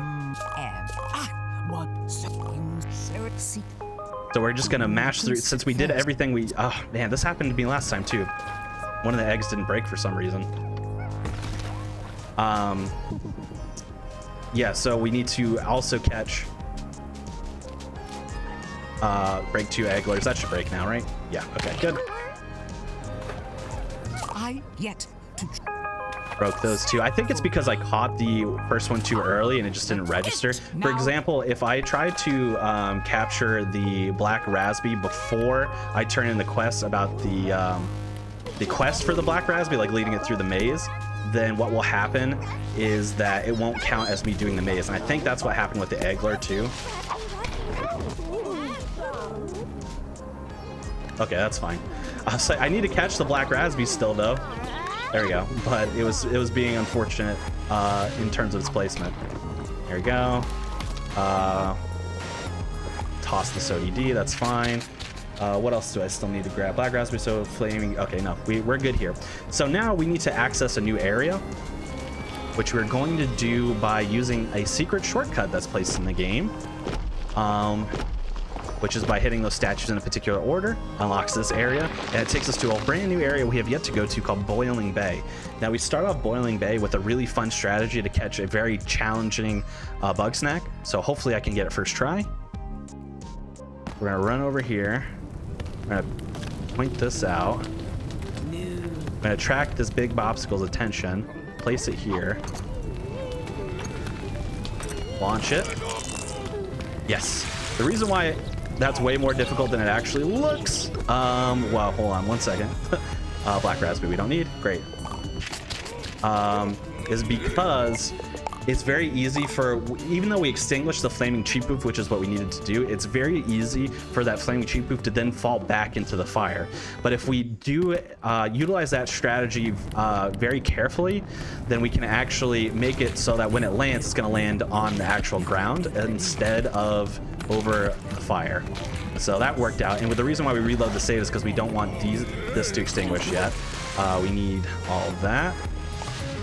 Get rid of the snack pod. We can get rid of the eggler. Actually, I don't remember if we can. We can get rid of the score pepper. There we go. Capture both of those. I'm gonna attract you over this way so you get out of my way. Don't fight me. Just get all the way out of my way. Thank you. I'll deal with you later, friend.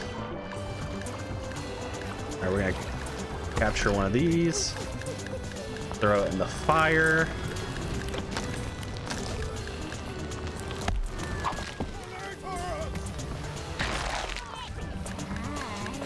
We're gonna capture one of those, which we're gonna toss the cockroach. That's fine. And then we're just waiting for this to get this banopper that's flying around to run into our thing, just like that. Great. We need to keep that one though. What else can we toss? Flaming cheap poof. Did I toss that yet? Nope, we can toss that. See, so we have to get very creative with our inventory management here is the only thing. Oh, they're both frozen. That's really unfortunate. I need to catch both of those pieces of the Kokomite. They're actually two, believe it or not, they're two different pieces. So they do count towards like being two different pieces. We do need to keep one of them too, which is another tricky part. So we need to hold on to one for a quest. Oh wow, you really messed with them, huh? All right, hey, why don't you leave him alone, huh? Why don't you leave him alone? Why don't you? Yeah, come after me. Come here. What? What just happened? Is it alive still? You guys saw that, right? It just phased through the block and into the ground. I have no idea where this thing is now. Where is it? I have no idea. It doesn't exist anymore. What just happened? That was wild. Okay, well, we're gonna crack another one open. I don't know what that was. I've never seen that before. That is truly unique. All right, so we got the lesser. We need the greater. Need the greater still. Is this the greater? Yes, great. So we need to keep the greater. We can toss the loaded spuddy. Cool. We got all the things that we need for right now. Then we're gonna go fill out a quest here with series of quests rather with my friend Floofty. Okay, so first we got to turn their hand rather, I'm sorry, into a red banopper. Very good. That's why we needed to hold on to a few of them. And now we need to turn their hand into a Strabby. We need to then turn their peg leg into a Strabby. Because then we now have the ability to like pick and choose which limbs to use. And then, all right, wanted all their limbs as Kokomites, and now we got to do all 4 of the limbs that we've changed into different things here. So, that, and then one more for the Strabby. There we go. I have no matter. The end. Great. So now we have a few things there. We have a couple more Bugsnax that we need to catch in this area, but for now I'm gonna go run and get this clue real quick. Grab this clue. We also, where did that, where'd you go? Where'd you go, friend? There you are. We need to, don't dig yet, run. Oh, darn. We need to get this, Sherby as well. Yeah, that's fine. If you get a Sherby onto an area where they cannot burrow, they become afraid. So we're gonna wait for it to get onto this rock, and then we're gonna just spook it so it runs into the water.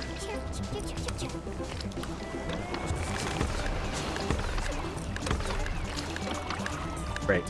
All right, so we got the Sherby. We also need to capture a Crapple and a Golden Queeble stuff, and this Mount Lesaudieu.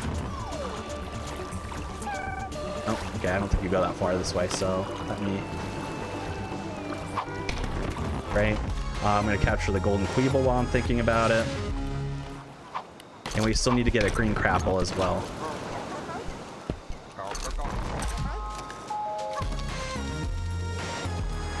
Where are my Green Crapples at? There's one.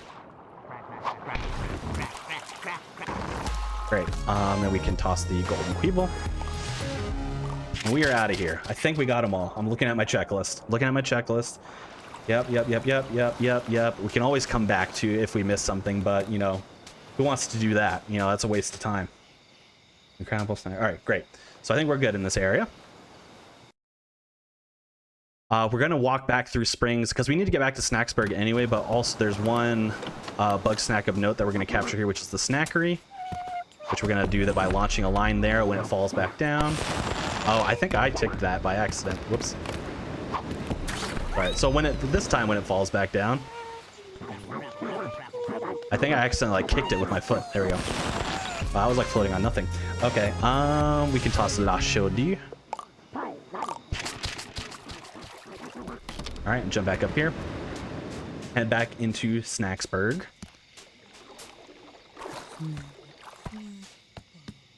All right, then we're going to do some more interviews and side quests and stuff like that to further progress people's side quests and make sure we can accomplish their line as well. First, we're going to find Bethica, who's usually hanging around on this side somewhere. Yep. Hi. Oh, why would... Peace out. Okay. And then we're going to talk to Floofty, who we have yet to talk to, but they are asleep, so wake up. I am not very well. And we're going to interview them, get that interview out of the way.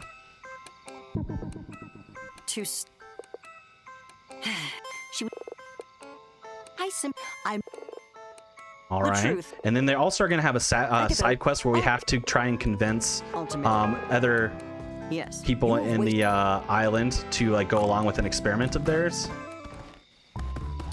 So I'm going to trigger that here as well, so that I can, everyone I talk to going forward will be looking to help us potentially. And we have to ask 8 of them, so. We're gonna trigger this cutscene so we can ask both of them as well. Oops. What does it look? That's fine. It's that. Nope. See if I can get Triffany before they run all the way back to bed, which I don't think I did. Where did Triffany even go? All the way over there again. All right, well, I'll get all 3 of these people. Anytime. After what?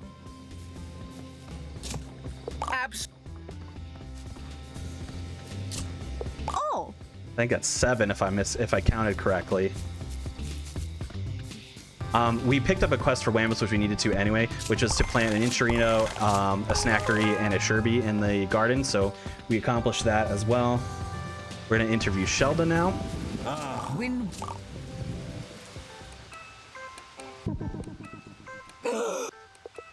Get that interview out of the way. They're actually going to give she actually is going to give us a locked box, which we already have a key for, luckily, and that's going to have another clue, another reel in it. So we're going to accomplish that too. We're also going to start her side quest coming up here now. But first, we're going to get the reel. Behold! The box. Basically, what happens for Shelda's side quest is that Shelda's kind of like a character who acts as like a prophet of sorts. And basically, she seems to like know the future, more or less. We're gonna talk to Wambus. Is Wambus asleep? No, where is Wambus? Okay, here we go. You've done. Okay. Sorry, I'm just going through my checklist. We're gonna sleep until noon now. So basically, what she says is like, donate some things, and I'll ponder upon the universe and like give you answers to questions that you need. Doesn't exactly work that way, unfortunately. As you'll find out, because we turned in a green crapple, and all of a sudden, she has a green crapple hand. Isn't that unique? All right, but we're gonna make some more offerings here. Intrap, Cheeser, Green Peel Bug. Talk to her again. Okay, talk to Wambus. Well, what am I'm here to solve. Well, this is just finishing up a quest. We're gonna go talk to Hey, Who are you? I don't think I asked Beffica or Cromdo. Nope. What are you kidding? Hey, I always get me then I. Okay, great. Did you take? Well, never mind. Whoa. I'm not. All right, great. So now we're gonna walk a little bit. We're gonna do. These are all just part of Cromdo's side quests. Believe me. We still do need to talk to one more person for Floofty's quest. We got 7 out of 8, I noticed, but we're gonna just accomplish this first. Not a big deal. We stole some plans. Cromdo's not the kindest of people, as you can imagine. Let's see. Weirdly enough, so sometimes when we need to sleep in bed, for some reason, if you position it ever so slightly, well, actually, maybe not. Let me. So the sleeping in beds can be a little strange sometimes. Occasionally, it can be bugged so that you can't sleep in any bed besides this one here. Which is what I think just happened. But occasionally it works out just fine. So wait a minute. And if that glitch is not active, you can actually sleep in Beffica's bed while Beffica is also sleeping in it. There we go. We get that out of the way, so it works out. So spring one.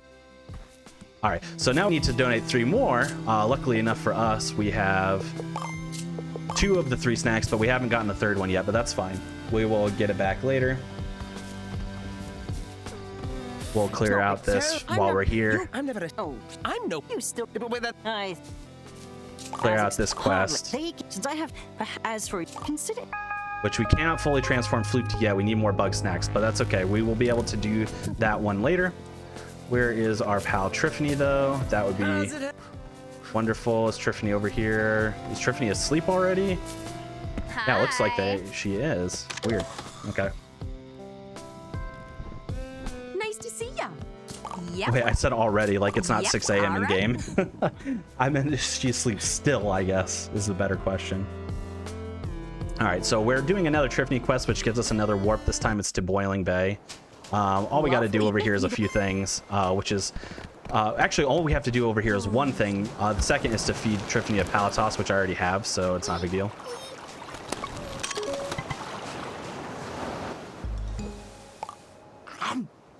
Isn't that nifty? Right? You know, no, it could have. He hard to eat. I didn't. That's. Cool. All right, so we finished that quest of hers. I'm actually gonna light myself on fire here on purpose because you run a little faster when you do that. And we're gonna head on this way. Now, Beffica also has another side quest where we need to collect 3 grumpy snack pods. So we're actually gonna grab them on our way back here as well, because we can do that with relative quickness. Pull this off here. All right, so grumpy snack pods. First one is hidden back here, which I'm actually gonna jump on over here. There we go. So here's the first one, if ever would like to grab, thank you. Second one is back all the way over here where we met Gramble the first time. And it is just hanging up on the wall over here. And the third one, conveniently, is right next to the door. So we can just straight up grab it on our way out. Hello. Boom. Got all 3. Yeah, snack pods are interesting because each area has like 5 or 6 that are spawned at any given time. It's fine. So you could, there's only like a limited amount of them, so that's what makes it kind of unique. All right. Oops. Press square too much there. There we go. Isn't it? Great. Okay, so we're going to now talk to Wiggle, and we're going to be on to our second legendary bug snack fight, which is going to be the Mega Maki. So I'm excited for you to see that. Very cool one. Very somewhat frustrating of a fight though, but it's a very cool fight. So I'm excited. Actually, so we're gonna trigger that movement, so that Wiggle starts moving, and light myself on fire again. I've tried skydiving, crystal gorging, reverse exorcism. So that we run fast. I'm gonna run all the way over here and grab that snack pod that's up top once I'm officially not on fire. And then we're gonna run over the top here, jump up here. Never mind. Missed the cycle, I think. Yeah, I did. That's all right. We can still do it. It's just gonna take a little longer. We're gonna throw a tripwire there for our grape skeeto to hit eventually. Oh no, flew right over. I should have aimed higher. Like here. There we go. All right, come on, grape skeeto, get in there. These are 2 bug snacks that we still needed to catch in this area. There we go. Which you can do while you're waiting for Wiggle to walk over here, which is the whole point, but I didn't do it as fast as I could have, unfortunately. But now Wiggle, with the power of her voice, is going to summon the second of our 4 legendary bug snacks, which is Mega Maki. Probably one of the cooler designs, in my opinion, of the legendary bug snacks, but they're all pretty cool, so you can't really go wrong. But yeah, so I got a little cutscene where she's doing some singing. Look at that. And I wish I could look, because I would love to see where those lights are coming from on her. Because it looks like it's coming from like a top-down angle, but you can't see it at all. I'm not allowed to even turn the camera here, and they disappear by the time we actually gain control.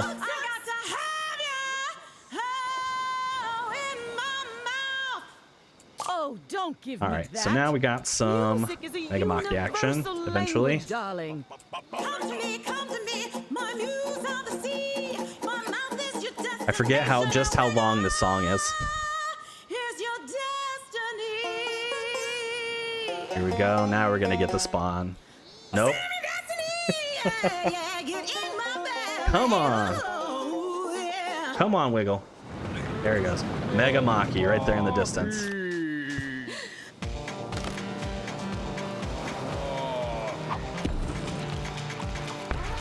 All right, we're gonna. So basically, what we need to do is we need to trip Megamaki a lot of times in order to break it apart into pieces. So we're gonna be doing it by tripping, using tripwires there. Then we're gonna be grabbing its pieces. You usually only grab like 2 or 3 at a time, so that's pretty normal. All right. And now the tricky part is placing a trap where you know that the Megamaki is gonna hit. Whoops. So you can scan it like this in order to get a good path. The only frustrating part that occurs is that if you get close to the Megamaki, it's gonna throw down these like bomb things that will destroy your pillars, like that. I thought I was far enough away, but apparently I wasn't. Geez, where can we place one now? I guess here, maybe? Hopefully. That's high enough? We'll see. Yeah, that looks like it should be good. It looks like it should be good. We have to do this 3 times. So again, it becomes difficult after the first phase because Megamaki will just throw down some bombs and destroy the pillars that you're going to use, and of course it flew right over it. Great. All right. Let's see. Luckily enough for us, didn't destroy that pillar.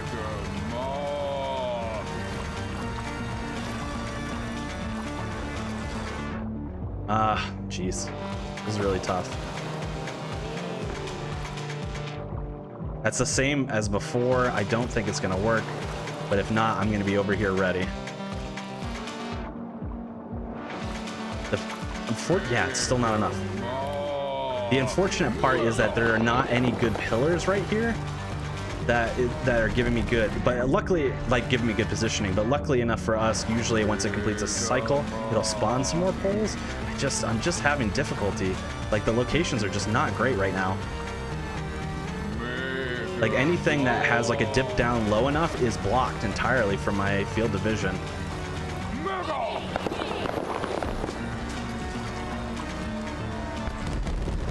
That might be enough. No. Even at its highest, it's not enough.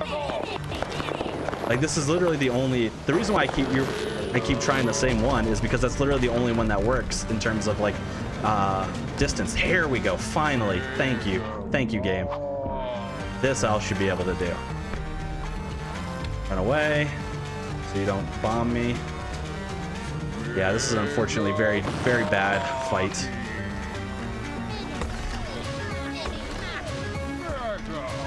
There we go. We got the captures really quick though, which is nice.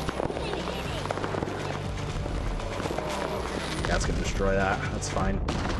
Your better pillar. All right, great. We can use the same ones we did before. You destroyed it, didn't you? Yep. You sure did.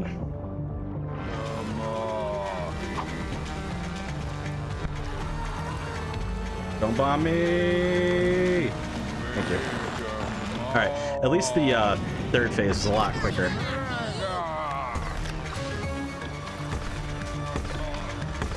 All right, and then all that's left is the Megamaki itself. Toss the egg there. All right. Yeah, not the best Megamaki fight, unfortunately.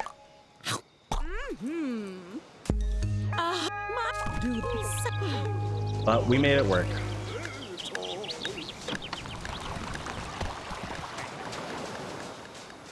All right, so we're gonna head out here, head back to Snacksburg. And this is like one of the main route differences between PC and console, because PC, because they're able to scroll so fast using the mouse wheel, there's a glitch that can be utilized on PC, which you can use one snack to completely transform a Bugsnax all at once. could completely transform a Grumpus all at once. So we have a quest right now where we have to fully transform Floofty. In PC, you can just use one Bugsnax, get it out of the way. But you're not able to do that because you can't mash fast enough on PS5 for that glitch to activate. So what we're going to do is we have to unfortunately just straight up feed Floofty like a whole bunch of Bugsnax. Make it work. Intriguing. So that's what we're gonna do. Floofty is gonna be mainly sushi. Oh, neat. All right, down there, got the teeth, got the leg, got the hand, arm, whatever you want to call it, upper arm,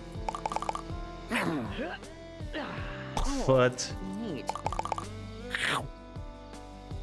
Okay, cool. It still worked out that way. Sometimes it can be frustrating, but it worked out. Cool. We got a fully transformed Floofty. That's gonna activate another quest right away.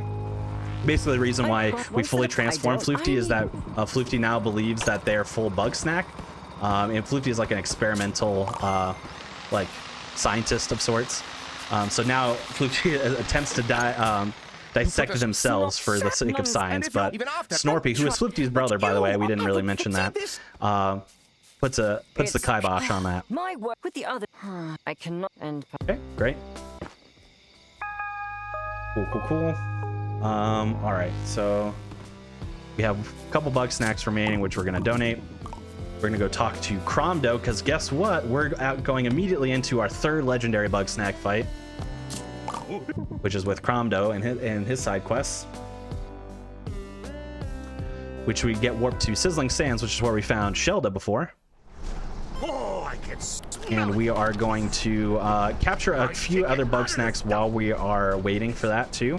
So similar, we're not trying to hit a quick kill on the Cheezer like we did before. We are attempting actually to capture the praying Picantis. So you have to both extinguish. Oh, are you kidding? Both extinguish it and come on. Great. I ran into this with my PB as well. It's really tough. Yeah, because now we have to do it with the second one. Actually, you know what? I'm going to attempt to do something else later on. Actually, I'm not gonna bother trying to capture that second one. I'm gonna try something else. So we're gonna leave the Picantis alone for now. We're gonna capture this black olive, which we need to do. And then there's also a grump pod right here. We're gonna capture snack pod rather. Hey, check it out! An old-timey casket. Wonder if there's treasure in there. You just need Cromdo to get up here. Eh, whatever. On to the real prize. Come on. Come on up. This is the place. Looks like we gotta do something. Yeah, I'll actually get to utilize a fun little trick here. I'm gonna try it at least. Hopefully we can get it to work. I've only ever done it one time, but if not, we'll come back and get a. If it doesn't work out, that's fine. We'll come back and get a Picantis anyway. Whoa, that is something, all right. But it looks like we still gotta blow this thing open. See if there's anything good and explosive. There is something good and explosive around here, coincidentally. We just have to activate this little trap thing going on. We're gonna do that. Grab one of those.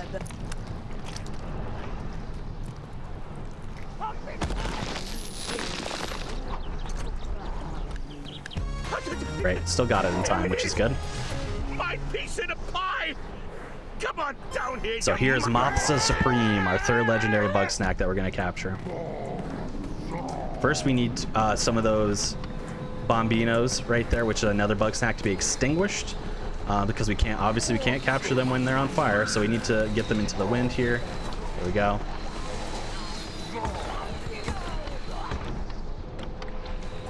Come on, pick it up, pick it up, Are you serious? It's gonna be lit on fire again.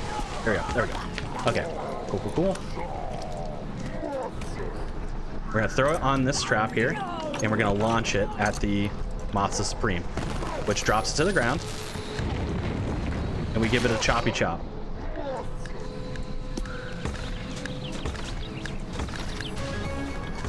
Great.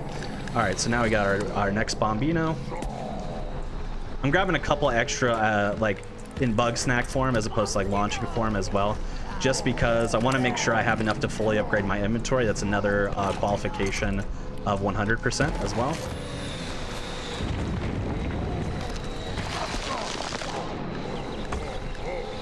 Great. All right, so we got one more that we need to do. I'm actually gonna wait until he flies around to the other side because I don't think I'm gonna make it now. Yeah, we're gonna fly around here. We actually gotta throw it into the big vortex. That's the key. Wait for it to fall down, hopefully. Oh, really? It didn't hit. That's interesting. Okay.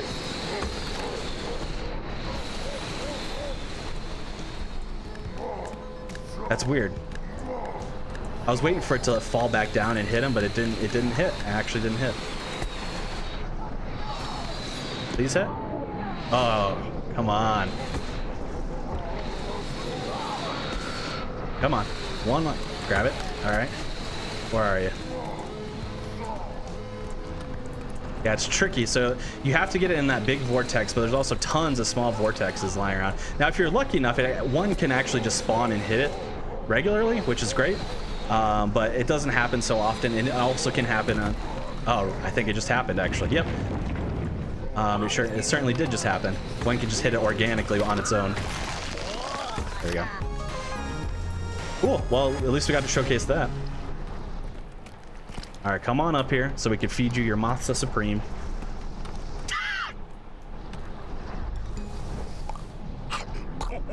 Put a pepperoni right on his nose there. Okay, great.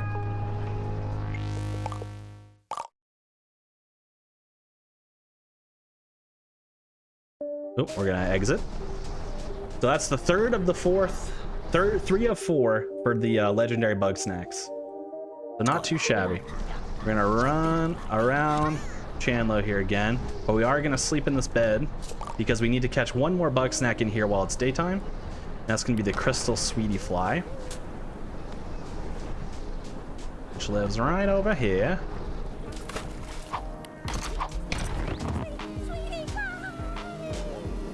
Now I just need to wait for it to land.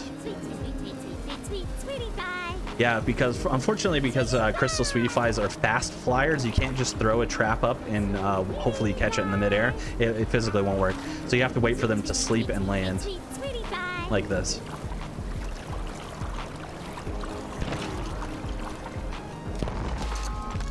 Great. Got our Crystal Sweetie Fly.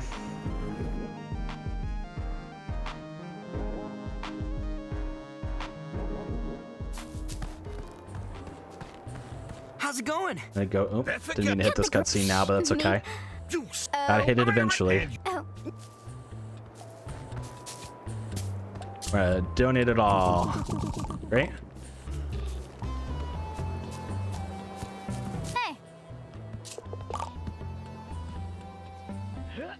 And then we're gonna head into woods.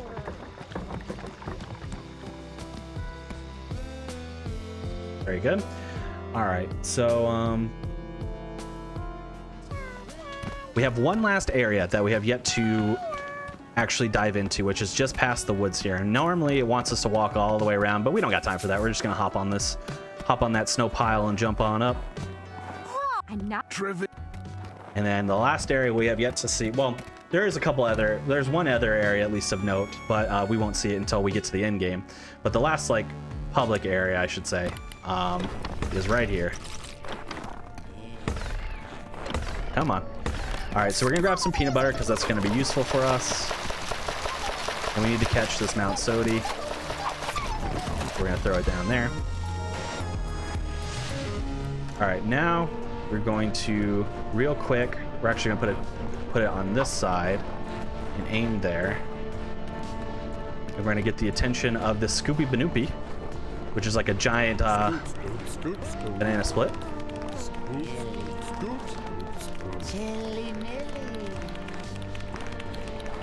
Right. No, no, no, come back. Scoop, scoop, scoop, scoop. Make it hug the inside corner here.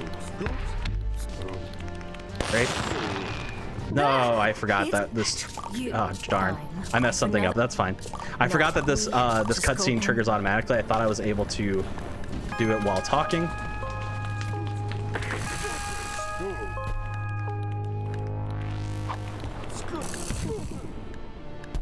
Come on back.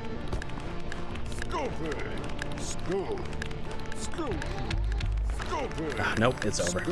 So instead of catching the Scooby Banoopy, what we're going to do is capture the things that pop out of the Scooby Banoopy now, which is fine.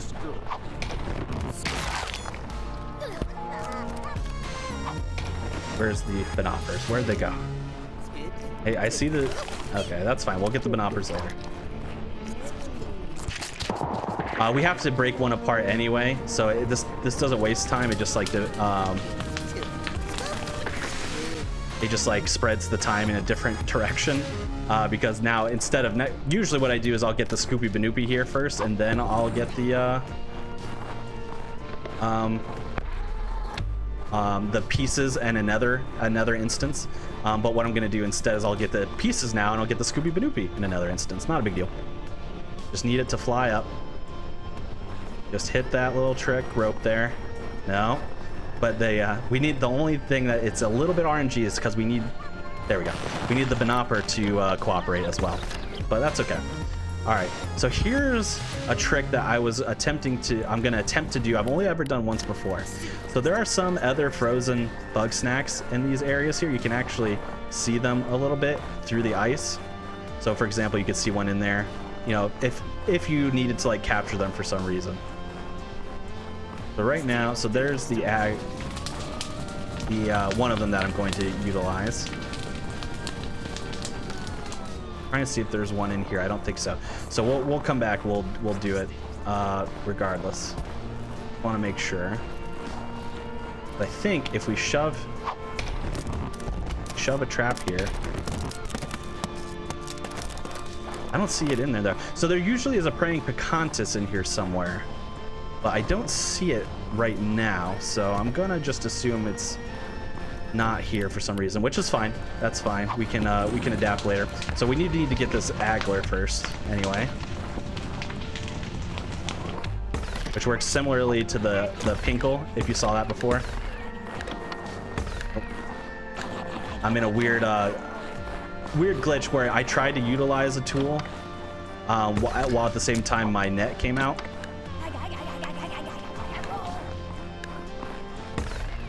Which sometimes will just take away your ability to use any tool for a second. Okay, so we're gonna come back to that then, because I don't know why that's not there, but maybe it will be there on the reload, and if not, then we'll head back into Sands and get it another time. Not a big deal. All right. So we're gonna head up the mountain here. We're gonna grab a few other Bugsnax. Hopefully it's not too late. It might be, but we'll find out.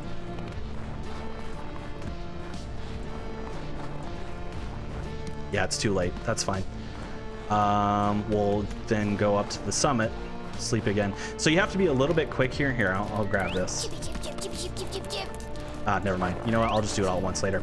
You have to be a little bit quick here because there are some Bugsnax that we catch in this cave that are only around at night. But because I got a little bit messed up with the Scooby Banoopy, that's fine. We're just going to run up to the top of this mountain here and sleep until it's night again. The only thing that stinks about that is that we have to run up here again and then sleep until it's day to repeat this process, because that's usually we'd only have to do this once, but because I wasn't quite fast enough, we'll have to do it 2 times. There we go. All right, so this Chili Nilly, namely, is the thing that we need to target, but the reason why we have to make sure to catch it here is because we need to extinguish it somehow, which we're going to do using the Noodler. Great, and that means we can capture both. Oh no, oh no, oh no. I absolutely ruined it. I don't even know how I caught on fire, I'm gonna be honest. Because I shouldn't have, theoretically, caught on fire. Great. The only thing that stinks is that I missed this kooky thing, but that's fine. Then I will just run up here. There's another one I can get. I'm just missing all of these cycles, unfortunate luck. We can just place one here, then we'll run into it. Or not, apparently. Try that. There you go, that should land. There you go. Cool. Alright, now we got the chippy. Now we gotta run back up and sleep until daytime again, unfortunately. The reason being is we need to catch one other Bugsnax right now that occurs only in the daytime. I'm actually gonna get my peanut butter ready for it, just in case.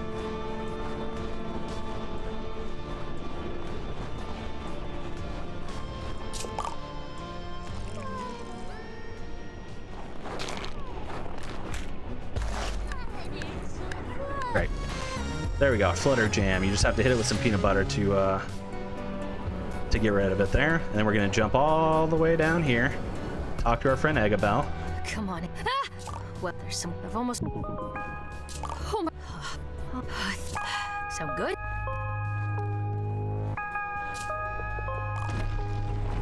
All right, Stoodler and the chippy. Right. Hero. All right, mash through this text. We're gonna figure out what goes behind this big door here in a second. But first, we're gonna run back a little ways here. You know, grab this melty snack pod, and we're gonna restart the save. I'm gonna head back here. All right, so we're gonna do some wood. We're gonna head back through the woods, but we're gonna capture a few Bugsnax that we haven't yet to catch. Namely, there's one right here, the Sprinklepede. So we're gonna throw a trap. We're gonna throw a tripwire here, and then we're gonna agitate it so that it falls back into our hands. Gonna jump up here. Whoops. Never mind, I guess. Grab that snack pod. I don't think we were quite fast enough, unfortunately. Yeah, nope, that's fine though. And then the last one we need to catch is the rainbow sweetie fly. Now this rainbow sweetie fly can actually be a little annoying because its sleeping spot is right here on the hoop. So sometimes the trap will just straight fall into nothingness and you have to reload the save so it respawns. Kind of frustrating, but hopefully we don't get that here. I don't know what happened there. That was unique. It didn't catch for some reason, despite it fully being in the trap. Odd, but okay. We will take to that trap, I guess.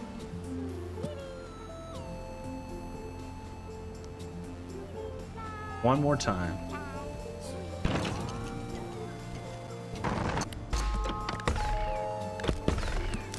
Cool, all right. Little scary, but we got it.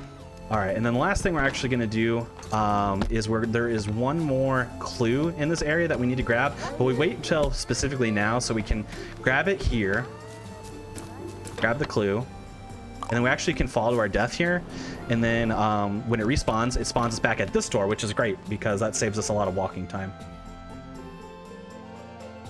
That was a late split, that's fine though.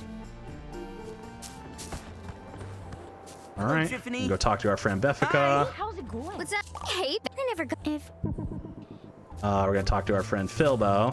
You.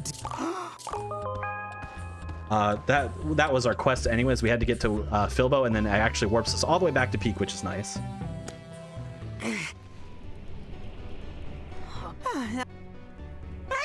Yeah. Great. So now, unfortunately, we have like a little bit of a walking simulator here. We just have to walk following Eggabell and Philbo all the way to the door. Basically, what has occurred here is that Eggabell needed to study the door, and we needed to fill the 6 totems that are alongside the door with the specific Bugsnax that they're demonstrating.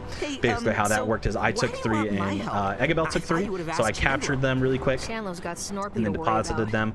Basically, now we think we can unlock the door to get into like the end game sequence here, but as you'll notice here, we're going to be sorely mistaken, unfortunately.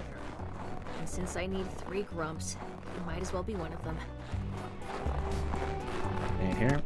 Liz thought. Oh, so we're going to try to open the door by standing on the 3 panels. On 3, we push. But it's not going to work. Ready? 1. It's sad, 2, but true. 3.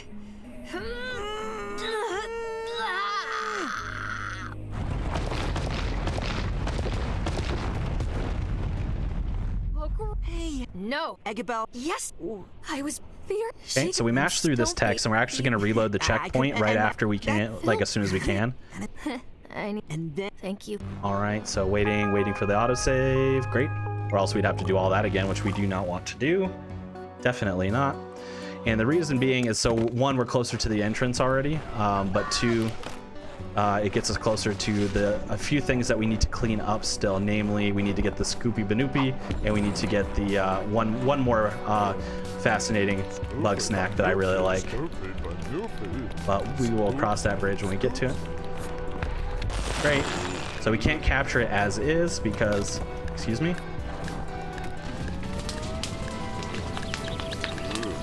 Right. So now I got the Scoopy Banoopy. And the last one we're going to capture here is hanging out in this bush, but it won't come out for any reason. We just don't know why. So I'm just going to put a trap here, and then I'm just going to throw my camera out here. Oh, interesting. That is the Instabug. One of my favorite ones to catch, honestly. It's just so fun. It only comes out if the camera's looking at it. That's clever design, if you ask me. All right, so we're gonna make our way all the way back to Snacksburg here. Now that we got our 3 pieces, we're gonna get some side quests out of the way here while we're back as well.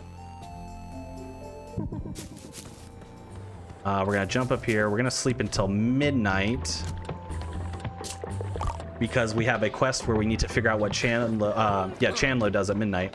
So I'm gonna wait for him to sleep, and then he's gonna pop back up.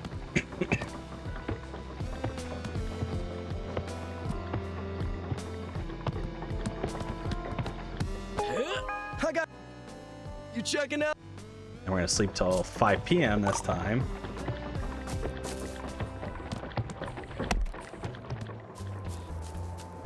Run over here, triggered this cutscene so it finishes. Did you? Don't be from that. What? And I've that's Great. And then we're gonna talk to Beffica. What? The more I haven't, I need you. All right, so we're gonna Hey there, how's feed it her going? a green snack here. And then now, basically what we need to do is we need to make her arms completely green because she's attempting to impersonate Chandler by transforming her, which obviously just means you need to have green arms. Chandler. oh So obvious. Oh, Chandler, but the truth Looks just like Chandler, obviously. I've just my son. We must find. That is an All right, and then now it says we have to feed Chandler, Snorpy here a Scooby Banoopy, but weirdly enough, you just have to feed it any ingredient of a Scooby Banoopy. So that's a fascinating little thing. I'm sure it can with that. All right, cool. So now we're in a side quest where we need to light these torches on fire. We're gonna donate the Sprinkle Peed while we're here, and then we're gonna throw this one up top. Basically have to light all 7 torches across the area for wow, you really just won't let me jump over that, for Snorpy's plan here. So we got 4 out of the 7. The last 3 are this way. Does that still count? Okay, good. I think I actually obliterated that one by accident, but that's 5. 6. And one last one. On our way back, we're also going to donate this Scoopy Banoopy. Right. Excellent. Yes. With the flares, got that out of the way.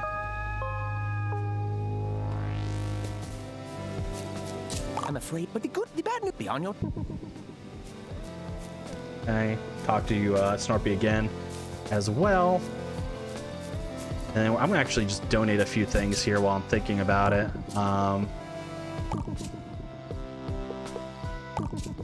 Just to get them out of the way. Great, so now we're fully upgraded as well. What time is it? Trippy's probably asleep, I think. Yeah. Oh, hi there. I suppose we've got... Running through the wall apparently is what they were going for. We're All right, almost and there. then Grandma.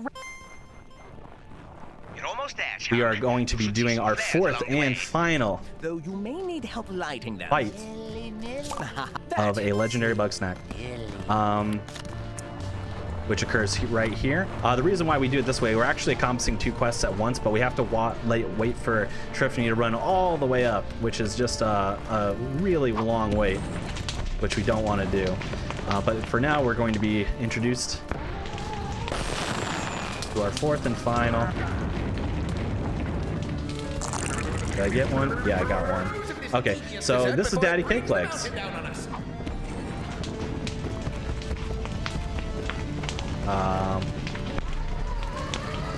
Let's see, will that still work? Yes, cool. What you have to do for Daddy Cake Legs is extinguish. Oh wait, hold on. If I still have to hit this cutscene, I might. Yeah. You have to actually light the 2 candles that are on the side of Daddy Cake Legs. However, there is a little trick that we attempt to utilize, sometimes with mixed success. I might have soft lock here. What the heck? Man, we've seen it all in this run, haven't we? Yep, gotta restart. I couldn't move. We have just seen it all. I've never had to deal with anything like that before. Yeah, so we gotta redo the first phase of that fight too, unfortunately. Oh boy. Alright, so take 2. But basically what we do is we stand on top of the Daddy Cake Legs like pile there, and we attempt to light ourselves on fire as well. And then what we will do is attempt to get as many of the candles lit before actually having to do it as intended as possible, which can be met with varying degrees of success. For example, oh no, I did get one. I was gonna say, for example, you could get 0, but I got one that time.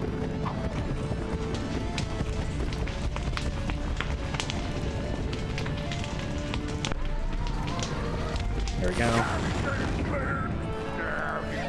We also need to catch those mini cake legs, but I'm going to capture them afterwards. Don't need to capture it right now. Basically, what their intention is that you actually will follow the mini cake legs to wherever the second pile is, but luckily enough, they're set every time, so you don't have to follow them. You can just go. All right, so second wave here.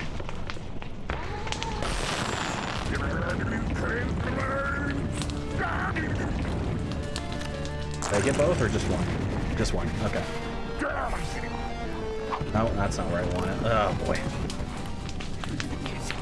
No escape now, you cunning confection. Yeah. Come on. There we go. Ah, I was too late. Let's see if it... Oh, still got it. All right, nice. So I'll capture these. Great, while we're waiting. Now we're actually going to run all the way up to the top of the summit here, actually. So we're not going to finish the Daddy Cake Legs fight right now. We're actually going to finish Triffany's quest first and then do the Daddy Cake Legs fight. Then, because it's a little easier to get out afterwards. Gonna run up here.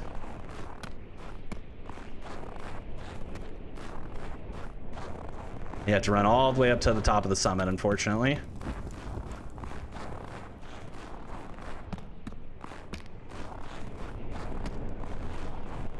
Wait for her to finish, run all the way up.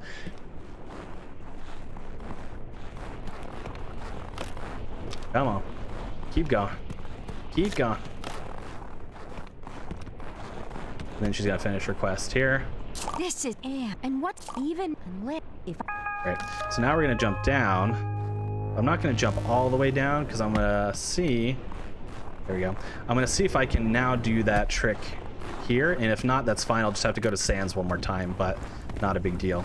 But now that there's more in here, no. Okay, that's fine. We'll just go to Sands again after. Or, you know what, maybe I'll try to reload the save after we finish Daddy Cake Legs, because I think that also could be what's throwing it off. But yeah, there is a hidden Picantis in there, basically, is what I'm trying to accomplish. All right, so third and final phase of the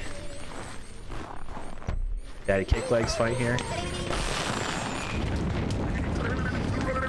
I think I actually did it. Did the quick kill? Yes, I did. Yes, I did, which is great. There we go. got the daddy cake leg, so just need to meet our friend Snorpy halfway here, wherever he is. Where are you, Snorpy? Oh, geez, you're already there. Geez. Okay, hey, buddy. Brilliant work. No, I mean art. Feed the cake legs. Ooh. Hey, now. I'll wait for the cutscene. There we go. Well, I am gonna see if that hidden Picantis is up there. We shall find out together. If not, totally fine. Yeah, so these are like statues, as well as because you can redo the fights just for fun if you want. Doesn't appear that way. So yeah, those ones are still there. They must have patched it to where, because like usually there's one in here that you can capture, but and by similarly to how I did it with the quick fighter kill. But yeah, it must have patched through. That's fine.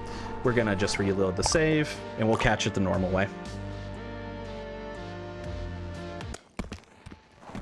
That's one thing that we have to do still. I know that. I don't think there's anything else required for cleanup purposes though. I think, well, we have like some of our final cleanup stuff, which we'll do. We'll do that first, but other than that, I think we're pretty good. We're probably pretty like we probably caught most of everything, if not everything now, besides the praying Picantis, and then we just got to finish up a few quests.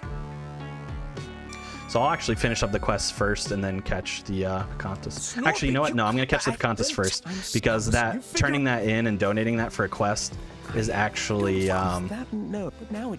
required. Because we need to do that. One quest that Gramble has is donating a Scooby Banoopy and a Praying Picantis. So we actually should do that first. So let's run back in here. Go get the Picantis the old-fashioned way. I don't know why I chose to walk up this instead of the stairs. It's a little slower, but that's fine.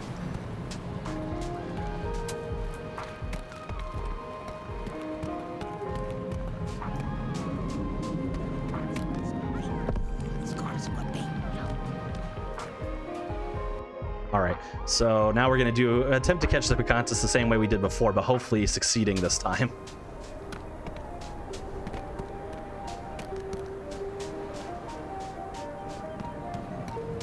And you know what? What I'll do is I'll set it up and aim it, but I won't shoot it yet. How about that? Maybe that'll work out a little bit more in our favor.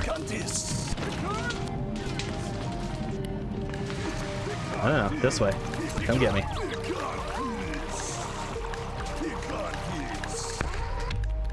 That's fine, we can make this work. There you go. See, is that so hard? That's all I was trying to do last time. That's it. Easy as pie. All right. Well, let's get on back.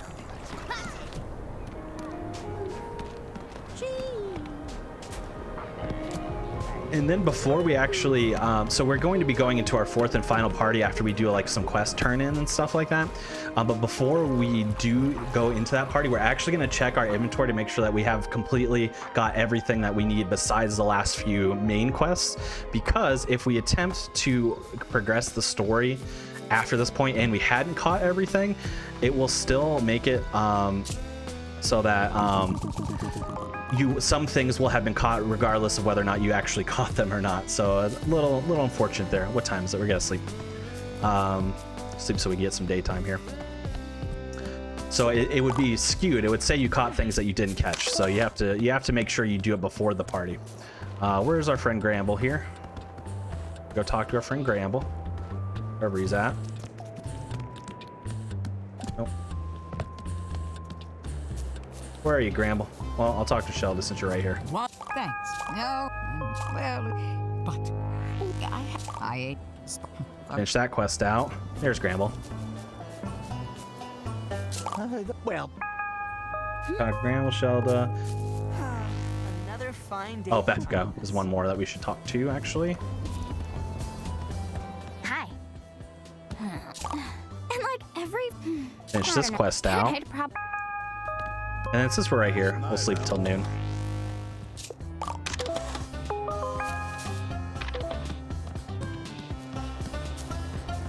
Go talk to Gramble again.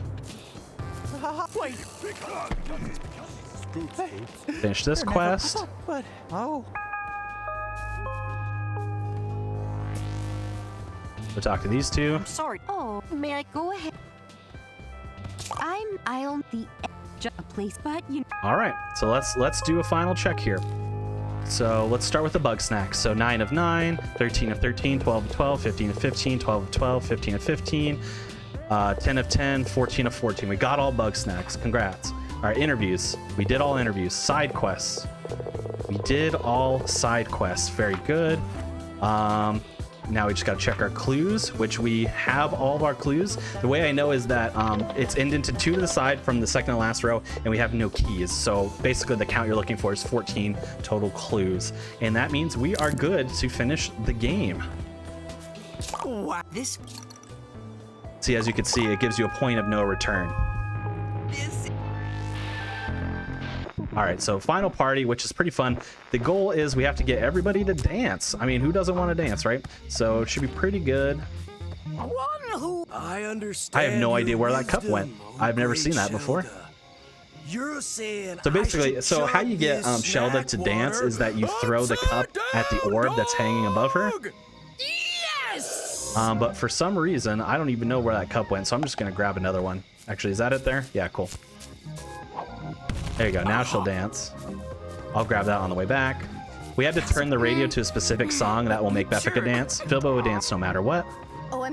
That's 3 already out of the 11. We're gonna grab this cup. We're gonna head back this way. Wambus needs a little liquid courage.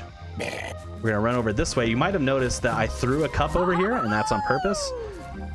Gramble, I don't know, but Gramble wouldn't dance until Wambus apologized to him, but Wambus wouldn't apologize without a little liquid courage, but you know, that's how it goes. Wiggle also needed some liquid courage. Great. I'm gonna run over this way. Floofty won't dance because Floofty doesn't see like a scientific purpose to dancing. But we're gonna go talk to our friend Triffany, who's going to be able to tell Floofty that there is cultural significance to dancing and like how it was used in ancient civilizations and stuff like that. And then that will help Floofty see the point. I'm all My chance.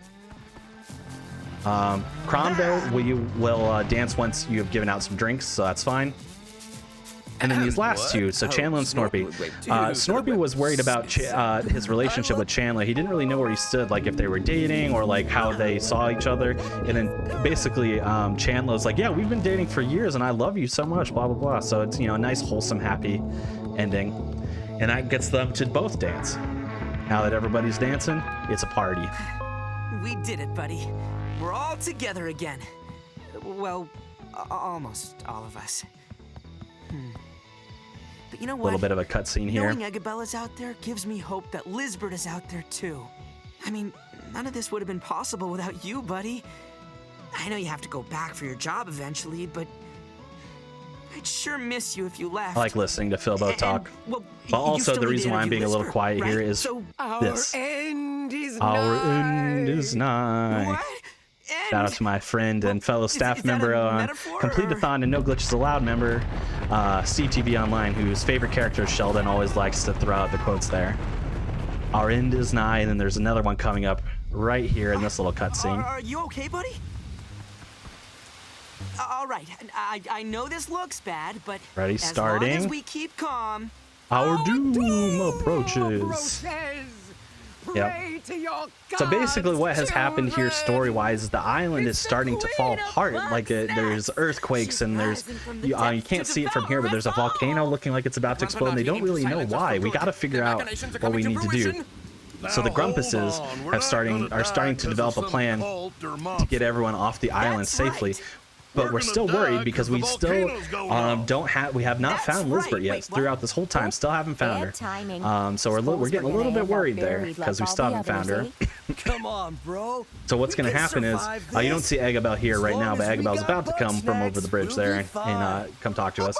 We're going to go through the door and see if that's where Lizbert is based off of her clues and everything that she left in the notebook. It seems likely that's where she is.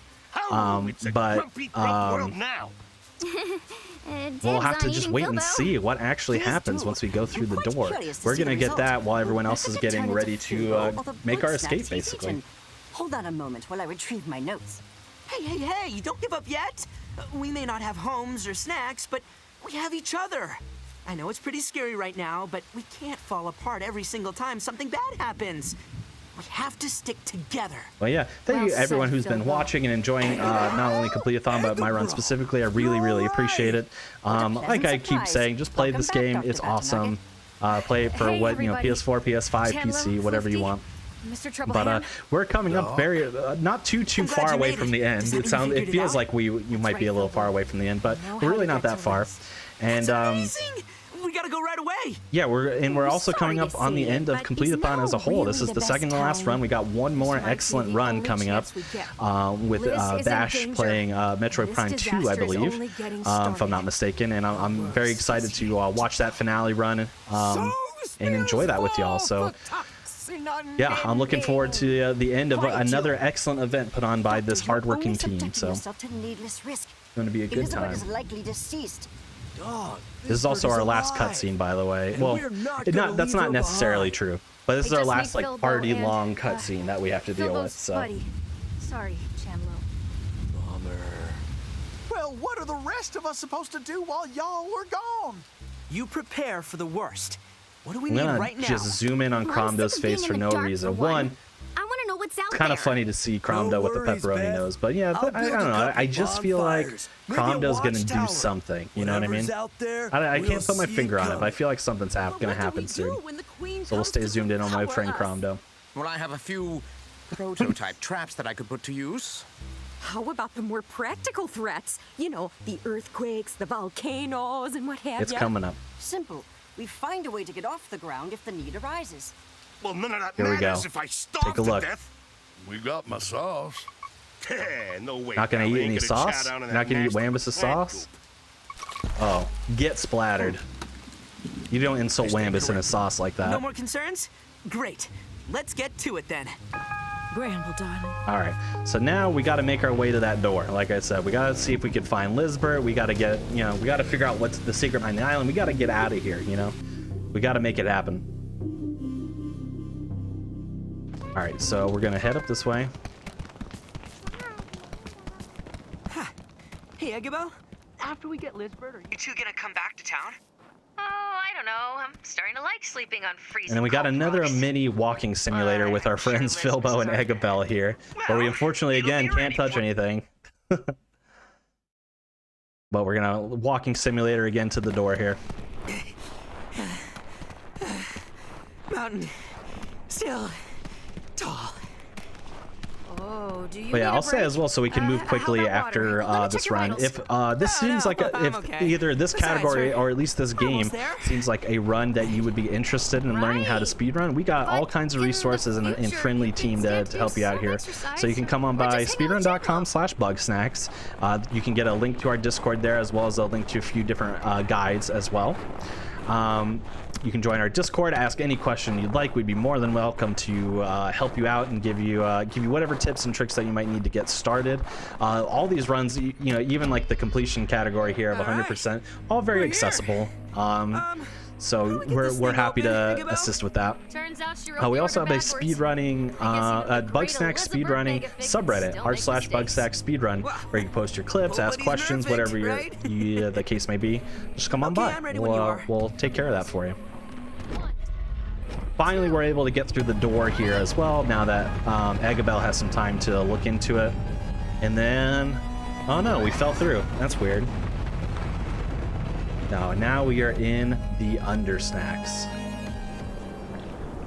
The Undersnacks is a really interesting area. So actually, it's not so interesting gameplay-wise. We don't do much besides walking and mashing.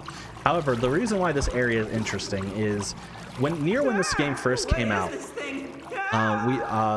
someone in the community, Audio is his name, had a run featured by IGN on their Devs React to Speedrun series. And basically they had the devs of this game react to his any percent run, which at the time was, I think, like 15 minutes or something like that for any percent. And they mentioned that somewhere in this section there's a big skip that we have yet to find, and we still have yet to find it. What we have discovered though so far is that if anything, if we can get out of this area somehow, it's entirely surrounded by the loading zone. So we would just have to get out of bounds somehow. We're not entirely sure how we would do that because we can only walk, not run. We don't have access to any tools, and then there are, like, you can't walk too far forward here or you get this cutscene trigger. So if anyone out there is, you know, glitch savvy or likes to hunt for glitches and stuff like that and can find a skip here, it could save us like 2 minutes if you do. So please feel free to get at it. I made them into But for now, this is the kind of climax here where we have finally found Lizbert, but she has unfortunately been made into the Queen of Bugsnax. But it's not as horrific. Well, it is a little horrific, but it has not turned Lizbert into a villain, despite what it may look like. What has actually happened is that Lizbert and her findings have found that the Bugsnax, while appearing very sweet and innocent and cute, are unfortunately parasites. They are not good, and if you continuously eat them, they'll be able to take over you as a hive mind. So not too good. But what Lizbert has been doing as her role as Queen of Bugsnax is staving off all of these Bugsnax from just swarming and attacking the village. But she can't hold it any longer. So what has happened now is that Eggabell, because Lizbert and Eggabell are partners, I don't think I mentioned that at any point, but Lizbert and Eggabell are partners, and Eggabell has also sacrificed herself to double the power of the Queen of Bugsnax to hold us off just a little bit longer so the rest of us can escape. And that's so noble, you know, so noble. We're gonna do some parkouring here so we can get back to Snacksburg, where we are going to be dealing with what we call the gauntlet. But first we gotta do one more very tricky parkour, which is to jump on this little slope. Yep, I got it. Then we're gonna parkour across. Saves us like maybe 2 seconds as opposed to dropping down and then walking across. But it's still cool, and it's a lot flashier too.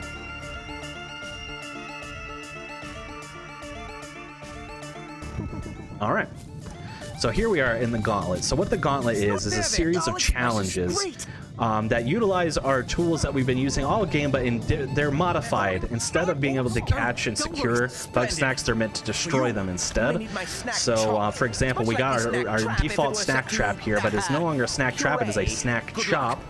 And we're going to be chopping some Bugsnax with it right away here to protect Filbo while he gets the ship ready. So these strategies are going to come at us. We're gonna throw our trap down here, get as many as we can. We're gonna throw one here as well.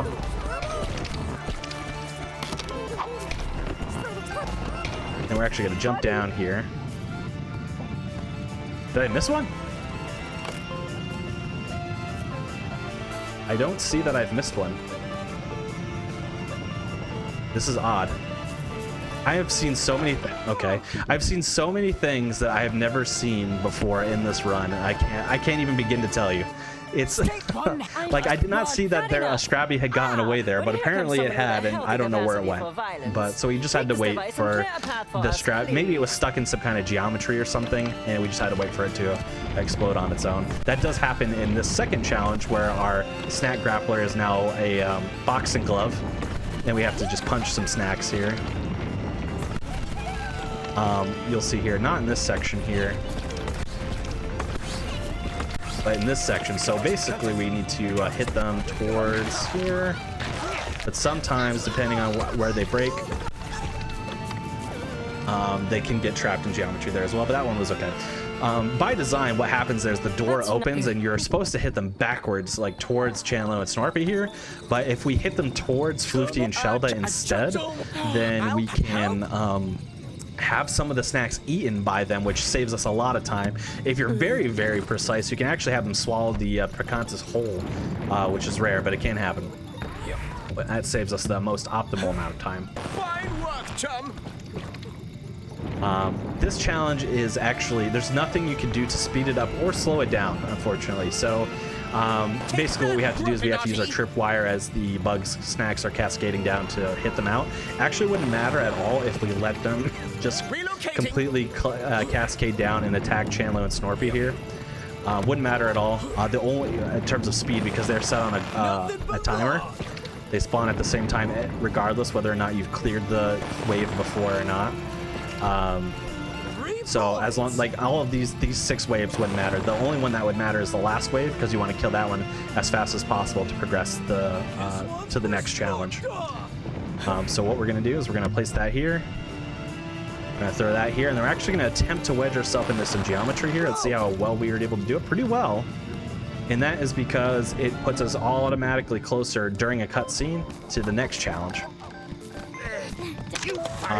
This is barrels, which actually requires the most focus to do quickly, so I'm actually going to just remain silent a little bit here while I get through it, just to make sure I can do it efficiently.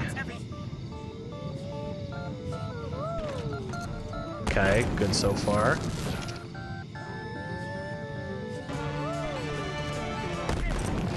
Alright, so we're gonna get these 3 waves. Hopefully. Great. So hopefully this is a good position. Good. That's good position then.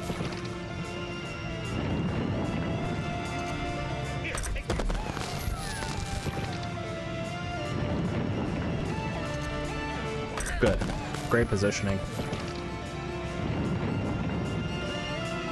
Yep, good.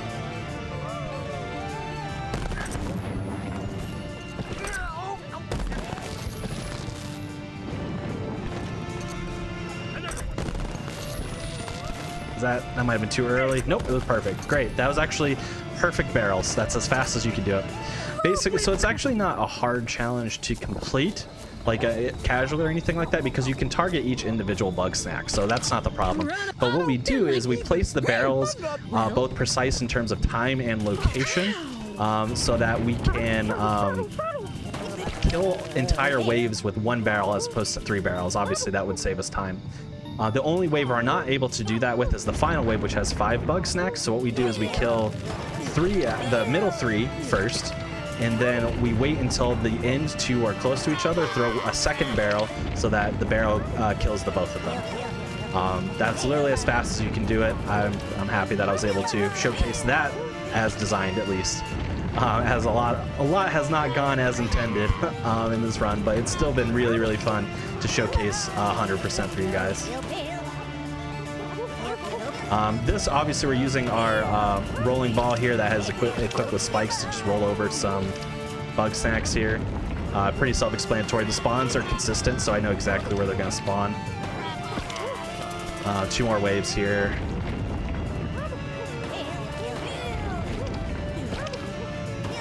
And perfect. That went perfectly as well.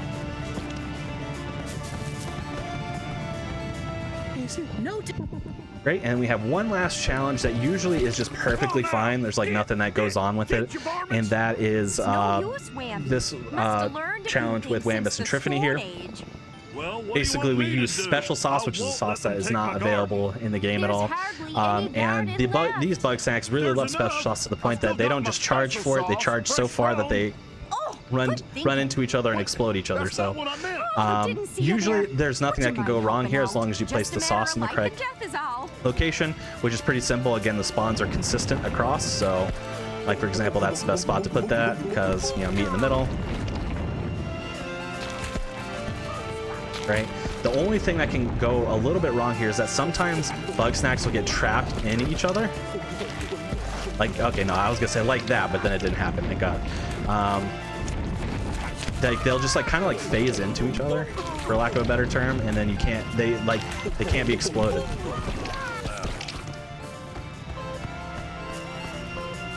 All right, but that's the end. And then that's actually the end of the gauntlet, which went pretty well, except for the beginning where that Strabby just like phased through the ground or something. Great, so now we're making our way off here. It's worth mentioning as well that there's actually a good and bad ending that you can have in this game. The The bad ending would be that you kind of let combined with not finishing the side quests, you have all the Bugsnax like land on them in their various challenges, and then if they're completely transformed without you having completed their side quest line completely, then they will succumb to the Bugsnax and then will not make it onto the ship. However, that's actually slower to do. So one of the rare games where the good ending is faster than the bad ending. But we are getting ready to come up on time in here in just a few minutes. Not even just a few minutes, like a minute maybe. We just have to run off the beach here. As you can see, everyone made it. I'm gonna jump over here. And then we just have a few cutscenes to match through, and that's gonna be time. Hey, buddy. All right. I know. I can. Great. You can actually mess that up by picking a wrong option. It spins you all the way back around and you have to do it all again, but luckily we did not do that. But time comes up right after this cutscene, so get ready on time, friends. Don't worry, you're fine. And time. And there it is. There it is. That is a Bugsnax 100%. I'm glad I didn't really miss anything or go into the point of no return without missing anything, because then we'd have to run back and grab another. We'd have to wait for the credits to finish, run back and grab it, then do the end again. But luckily we don't have to do that. But I appreciate the Completithon team for having me on as the penultimate run here. Thank you so much for having me. As I mentioned, check us out on speedrun.com if you're interested in running the game, and feel free if you'd like to check me out on Twitch, twitch.tv/ConceptionSR. I run this game a bunch. I run some other games like Pokemon and some other fun games. So feel free to come on by. Be glad to have you. So other than that, thank you so much.